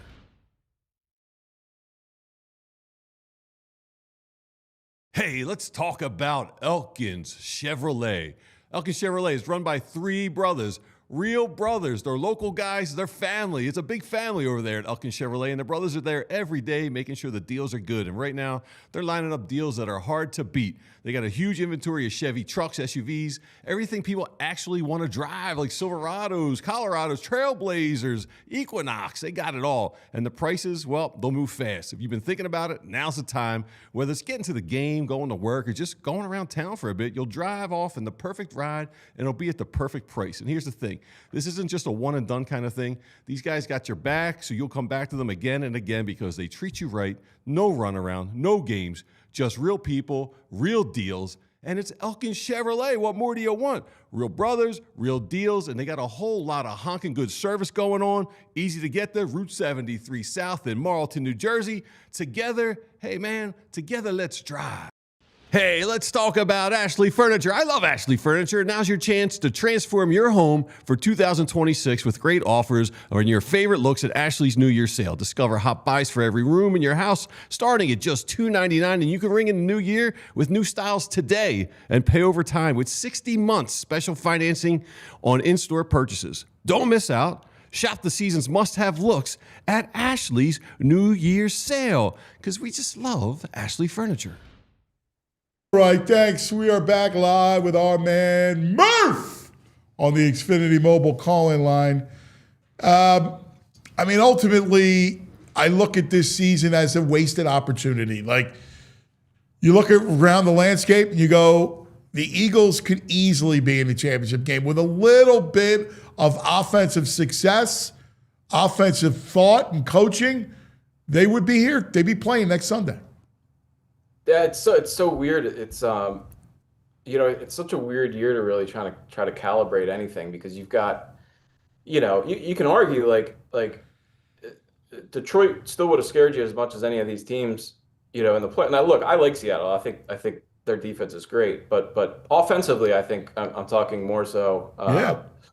Like it's nuts because part of it is how thin the competitive margin is now these days. Because you watch these teams and say what you will about Seattle, it's they still have Sam Darnold, who's on his sixth team, and was essentially jettisoned in the favor of an unproven second-year quarterback just last year. After doing everything he did this year. So it's it's very hard to make sense of it and do any sort of transitive comparison where the Eagles beat this team, but then they could have been there. Fact is, you're not that far away. Nobody's that far away. And yeah, it's absolutely a missed opportunity. At the same time, it's the state of the offensive line is the big question mark for them, because if the offensive line, Lane Johnson retires, even if just Lane Johnson retires, it's going to be. It's such a big piece of what they do. It's tough to really think about how they fix it. Yeah, no, I'm with you. But I'm with you. It's totally a waste of opportunity. Like watching these teams, it's the Patriots are the only team I have any interest in watching, just because I like and the Rams too. Drake May so much, but it's just. No, it is. I agree. I look at these teams. I hate this Final Four. I do. I hate them. I hate the cities. Yeah. It's a shame, because I would probably root for Denver, even though I hate Bo Nix. I hate the Patriots. Why do you hate Bo Nix? No. If Bo Nix wasn't healthy, I hate Peyton. Peyton. I hate Sean Payton. Yeah. But I would root if they had Bo Nix. But I'm tired. I like May and I like Vrabel, but I hate it's the Patriots. I can't root for them. And then you got on the other side, I hate Seattle and I hate the Rams. You're not getting juiced for the Jared Stidham revenge game. Right, I know. It's the funny thing is, Eagles beat the Rams, should have beat the Broncos. When they played the Bears, it was like, my God, we lost to this team. This team's not that good, and that's 3 of the 4 teams in the Final Four. So yeah, it's kind of it's really hard to reconcile, because on the one hand, we all saw how bad the Eagles looked. Really throughout the season, but especially that performance against the 49ers was one of the most brutal. At the Bears game too, but the Niners, it was just one of the most brutal offensive performances for a team in a big spot that I've ever seen, especially a team that is a defending Super Bowl champion. And it's at the same time, those teams weren't that good either. It's objectively you can say the Eagles did not deserve. They were not one of the 4 best teams in the NFC. They didn't play like one of the 4 best teams in the NFC this year. But then, did anybody else really either? It's crazy. There really is no. I would have said the Rams before this last month of theirs, where they've stumbled just like everybody else, and probably should have lost that game last night. Yeah, it's true. You know what it is too? It's insane. It is insane. It is. I wanted the Bears. I loved when Caleb makes that throw and they go to overtime and they hold them. I wanted to see the Bears. I want to see that kid, Iceman. It was cool, man. And you know what else stuck out to me last night, Murph? What's that? Those 2 games in the snow. The beautiful pictures of snow cascading. And in a few years, it's all going to go away because it's all going to be domes. Well, I will fight that and fight that hard. Not that anyone will listen to me, but I don't understand how anybody can watch games like last night and it just, You know what it's like? It's like it's like the like watching baseball on like Tropicana Field or Yes. the new Texas. I remember when the Phillies played the Rangers this year on TV. The new ballpark looks like the Tokyo Dome or something. Like there's It does. Hey, real quick, we are in overtime, OT in the city. So if you're watching on all of our platforms, streaming platforms like Xfinity and Roku and all the streamers, come on over to YouTube, like, subscribe, do us a solid. Look at VG's face. Look at his face. Look at it. Give me, Jules. Look, just show VG this forlorn face. Just look at his face. He's going to cry. What am I, Josh Allen? I don't cry. The guy yesterday was shopping for Seattle Supersonics hats. It's true. I scored a good one. And skinny jeans. Didn't score any skinny jeans. You weirdo. Murph, Dome, like the pictures were beautiful. Like it adds so much character. And we're gonna have a dome in Philadelphia. Unbelievable. Can't wait. It's awful. I mean, like again that I think of that Rangers Phillies series because I really like it made me want to watch the series less because it didn't feel there was no drama there. You know, like setting provides drama and even if that Rams Bears game wasn't as great as it was and it was one of the best, you know, maybe not best played but one of the most entertaining divisional round playoff games of recent times, you know, the snow added so much to it, you know, and it was a constant talking point throughout the game, and it just added a level of dramatic tension that makes for better viewing. And you know, it's beyond me. Obviously, it's always about money, and I'm sure, you know, it makes enough sense on that end of things, you know, to ignore all these other things that we're talking about, but. It's a shame if it does, you know, because, you know, I just don't, like, why do we need a dome in Philadelphia? Like, do we really want, I'll give a little tip to locals. You don't want big events in your city because it makes life miserable. Like, you don't want the Final Four here. You don't want the Super Bowl here. You don't, you know, like, just go have that stuff somewhere else, you know, down where they're built. First of all, they don't belong, those events belong in destination cities. Like, the Super Bowl is what it is. Nobody wants to go to Minnesota. Nobody wants to go to Jacksonville, even though we went to both, right? Nobody wants to go to those places for a Super Bowl. Like, I agree. Just go, like, keep them in their spots. Southern California, Miami, Vegas. That's it. New Orleans. That's it. Yeah, and I think I think that again, when you're talking about a stadium and you know you have a maximum of, I guess, what is it, 19 or 20, probably 20 dates a year now that, you know, and then you have your summer concert series.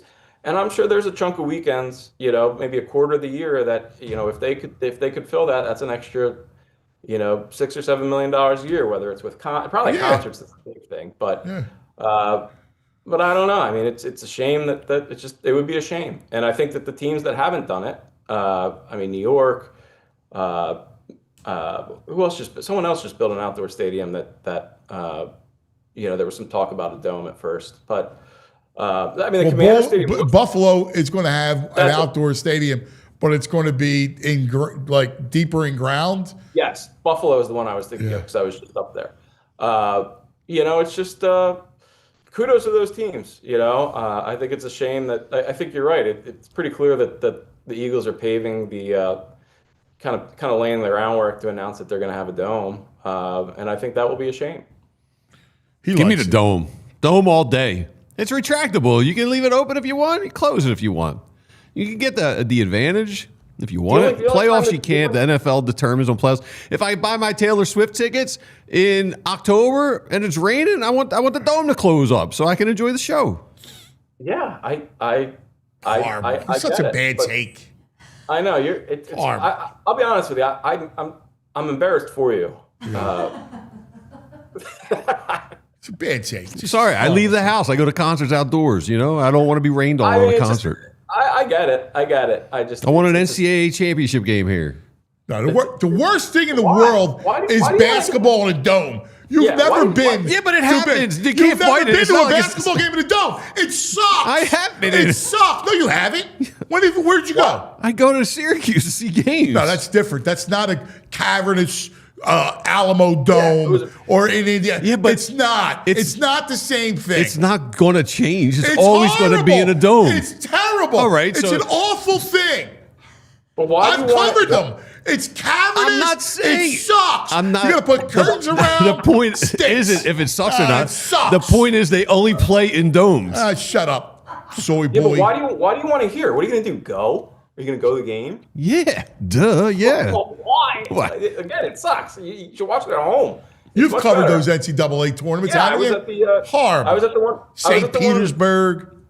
I was at the one in the Superdome, the Nova Terrible. Duke one. It's yeah. You look up and you're like, I can't believe they're charging people good money to sit up in the equivalent. You're of like two 700 old guys level. screaming at the clouds. Domes are here. I mean, just get used to it. We need a dome. Two old guys. I love how he just goes overboard to try to act like he's young. When you look like you're 1,000. I didn't say. All right, You Stop. are acting like Stop. an old guy Two screaming old at the guys. cloud. Stop. I've dude. seen the Stop. movie. Stop. It's up. Stop trying to play, dude. Stop. Yeah, You're failing at it. Gran Skinny jeans. Torino. Get off my lawn. I hope it Yeah, rains. I want you off my lawn. I do. I want you anywhere near me. I wouldn't be on your lawn. It's overgrown, I'm sure. Oh wow! Now we're throwing Boy, horticulture shades. like I would care. Take offense to that. I don't care what it's not. You're not hurting me. This is what we're down to. This is what life is like. Misery week. Adversity reveals character. We have. I'm the idiot who used to say you need to bleed to know bliss. I'm out of blood. I don't look like him. Friggin' I know. There's only so much. pasty-faced motherfucker. Ooh, whoa. What was that? No, I'm still mad at VG. I'm with you. Look, hey, I wish I could tell you something that would lift your spirits, but we've talked about this before. This is the worst time of year as it is because football season is about over, and it's just a depressing time of year in general. And we just don't have. Look, spring training will be here. Yay. At some point.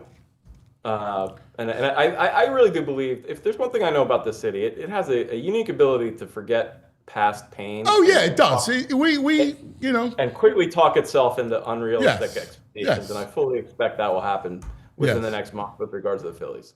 You're right, Murph. We love you, buddy. How's the little man?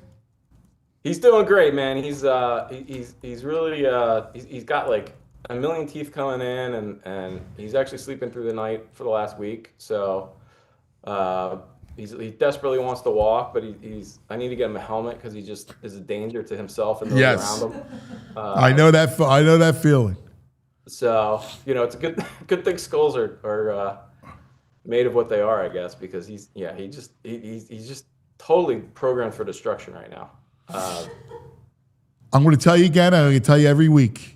Enjoy it. Soon he'll be bigger than you and outlifting you. You want to talk about a shot to the ego is when I got to take off plates to bench with my son. Yeah. Well, that just means you got good genes, I guess, right? It all came from you. I can tell myself that. I love you, brother. Give that little man a kiss, all right? Thank you. I will. Pal. Murph. What do you got? Nothing. Let's just fight and get it over with. Yes, clear out the desks. Can we? Just get a good cleansing. Then we go back I'm to in no loving- mood for a cleansing then today. Then we could go. New moon's just Then we started. can love each other tomorrow. No, it's a new moon, man. Come on. The moon. Get the hell out of here with your moon. I'm not wrestling on a new moon weekend. Come on. That's You're not the one taking That's shots. not the intention Calling I'm us old putting out. guys because you're trying to perpetually I stay said young. you're just acting like two old guys screaming at the clouds because because you're anti-dome, but domes are the here. dome sucks. It does. There's nothing good about it. There's nothing fun about a dome. When's the last time you were? I've covered games in domes. Yeah, but I've been when in are you domes. exposed to the elements? Many domes. When do you go out Domes exposed to the suck. elements? What are you talking about? Go to games all the time. Winter games? She set the game the other 2 weeks ago. Yeah, you're like Actually, sweet last level. week ago. You're sweet level. So what? You go get heat. I don't get sweet level. I can't get heat. I'm cold. I don't want to be cold. Who cares? I had no problem. I want you go to a climate game, you control. bundle up. I've been in plenty of games where you bundle up. Who cares? Climate control. You climate control your ass. Look, My there's God. something on my face, in my hat or something. Yeah. Oh, he's going to start get to out of melt. here. I gotta get out of here. He's The gonna sun's start- coming in. Dracula's going to start to I'm melt. burning. Friggin' Satan. Mr. Satan. Satan cheesesteaks. All right, what do we got? You want got to something? do some nugs? Give me something out of you. All right. Other than the irritation. Do some nugs. All right. Meat, cheese, nugs. I like the freaking nuggets better than I like you. Beaches, nuts, nuts. It's just time for beaches, nuts. Beaches, nuts, nuts.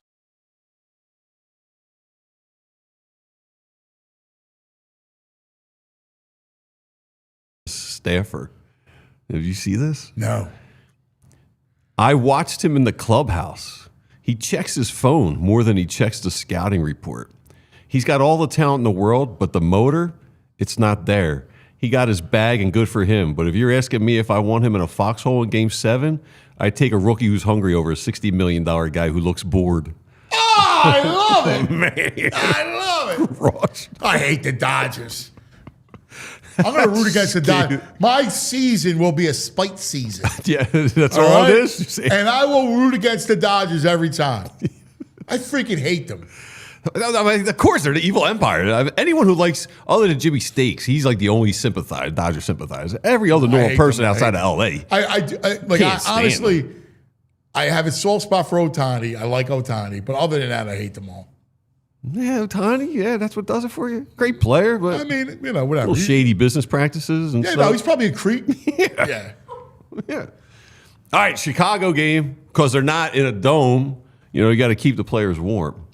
So on the sideline yesterday, they had a chicken broth dispenser Oh, that's awesome. and a hot cocoa dispenser. Wow, I'm all about the broth. But what I love, if you could scroll down a little bit, it's a little out of view. In between the broth and the hot cocoa is a giant thing of marshmallows for the cocoa. for the cocoa, Yeah, yeah. you get a little sugar rush. Yeah, I it's like the good. cocoa with the marshmallows. I would be on the broth. Of course, yeah.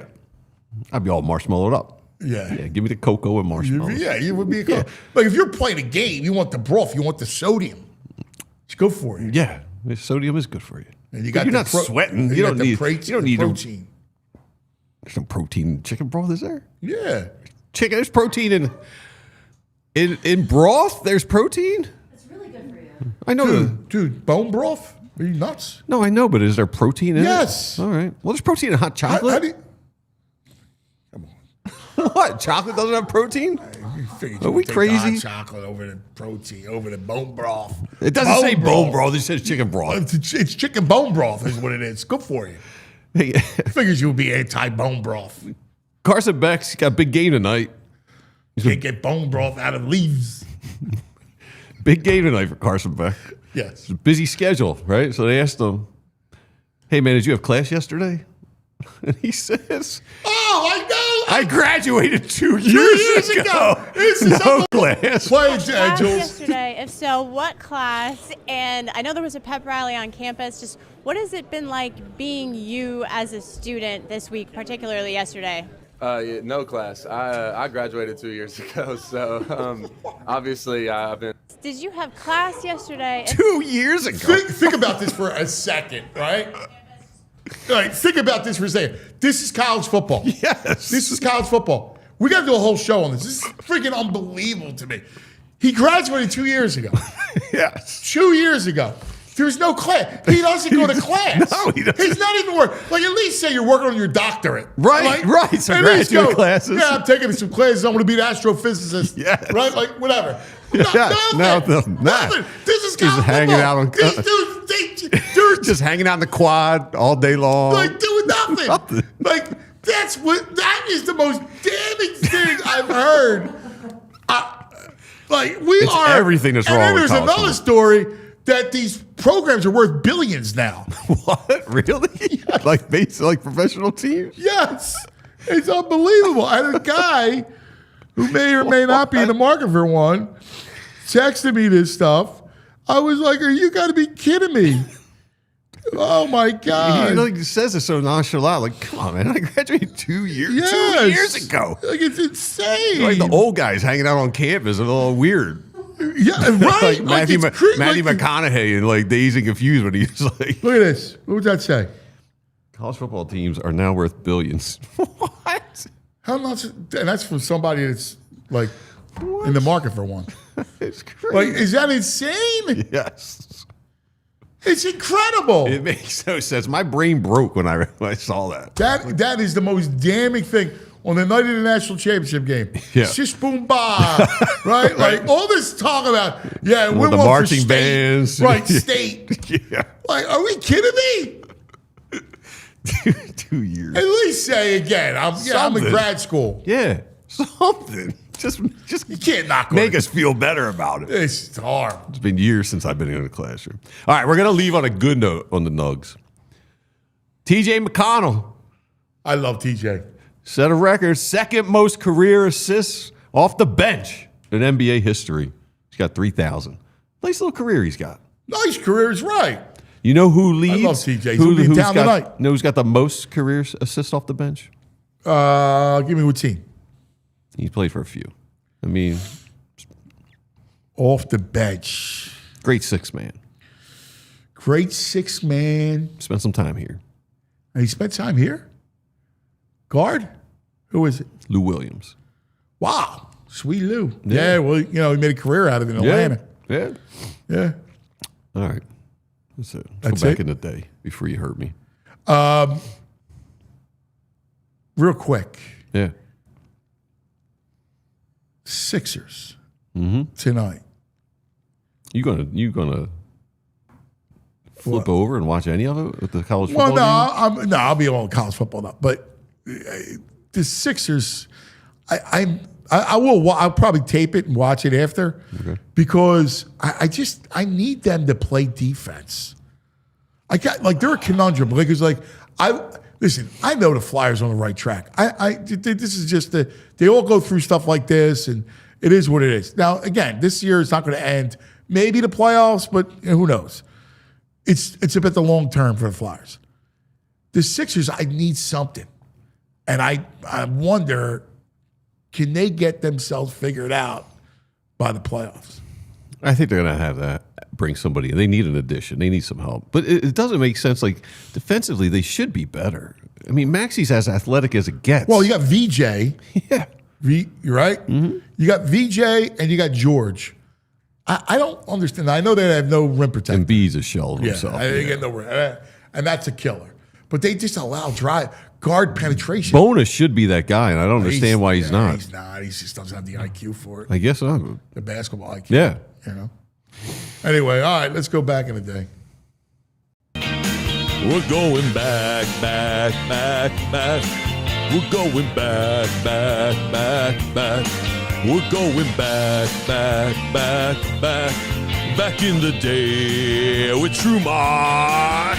Oh, yeah. State of Georgia, where this dual threat running back quarterback was the Georgia High School Player of the Year. And he's currently a head coach in the playoffs. Look at that. Is Sean McVay. He got a little speed to him.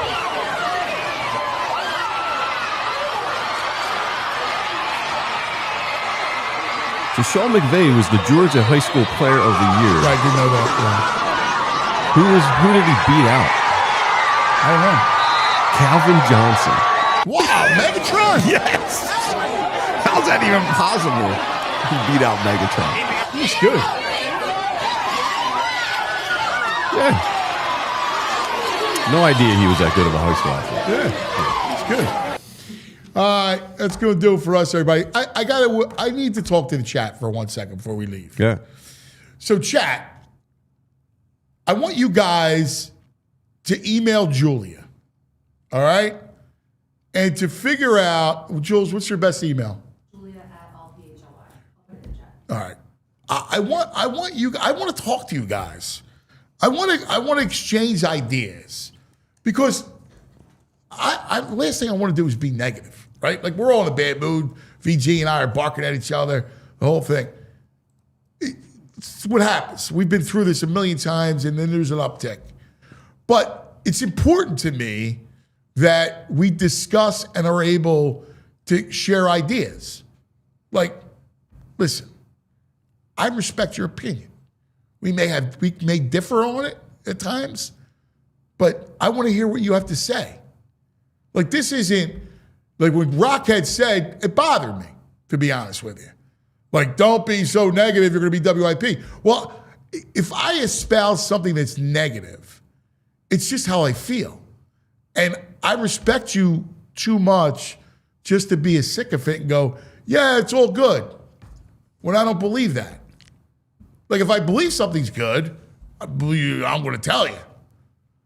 But if I don't believe it's good, I don't think you want me lying to you. But here's the thing. Tell me what you think that you might disagree with. And, listen, I've done it for 25 years. In fact, they used to get on me, the suits would get on me for going too long with callers. Oh, you go too long. Just get them on and off. Well, I always thought that was rude. Like, I want to hear what they have to say. And then we can have a conversation. Like, I get radio and the beat of radio, and you can't go too long. But my point here is, hey, what do you got? Like, where's your side of the argument? I'm down. Like, maybe it'll help. Maybe I'll hear something that you have to say that sways me.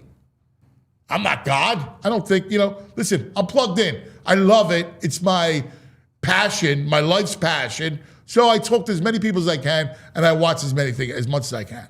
So that's my passion. But, I don't know, you may have something that's going to sway me. And I'd love to hear it. Because I don't want to lie to you. I don't. And we may look at different things differently, but I don't want it to be like a tune out. And I hope you don't want just somebody to parrot what you feel. Because that's not cool. You really want that? You don't want to parrot. I think you want some insight. And maybe what I say can help move you and vice versa. So email Julia, and if you feel strongly like Rockhead, hey, let's talk about it. I'm down. I would love it. For VG, I'm Cuz. We love you guys. Have a great day. Great job, Jules. We'll see you in the morning. We all silly like the mayor.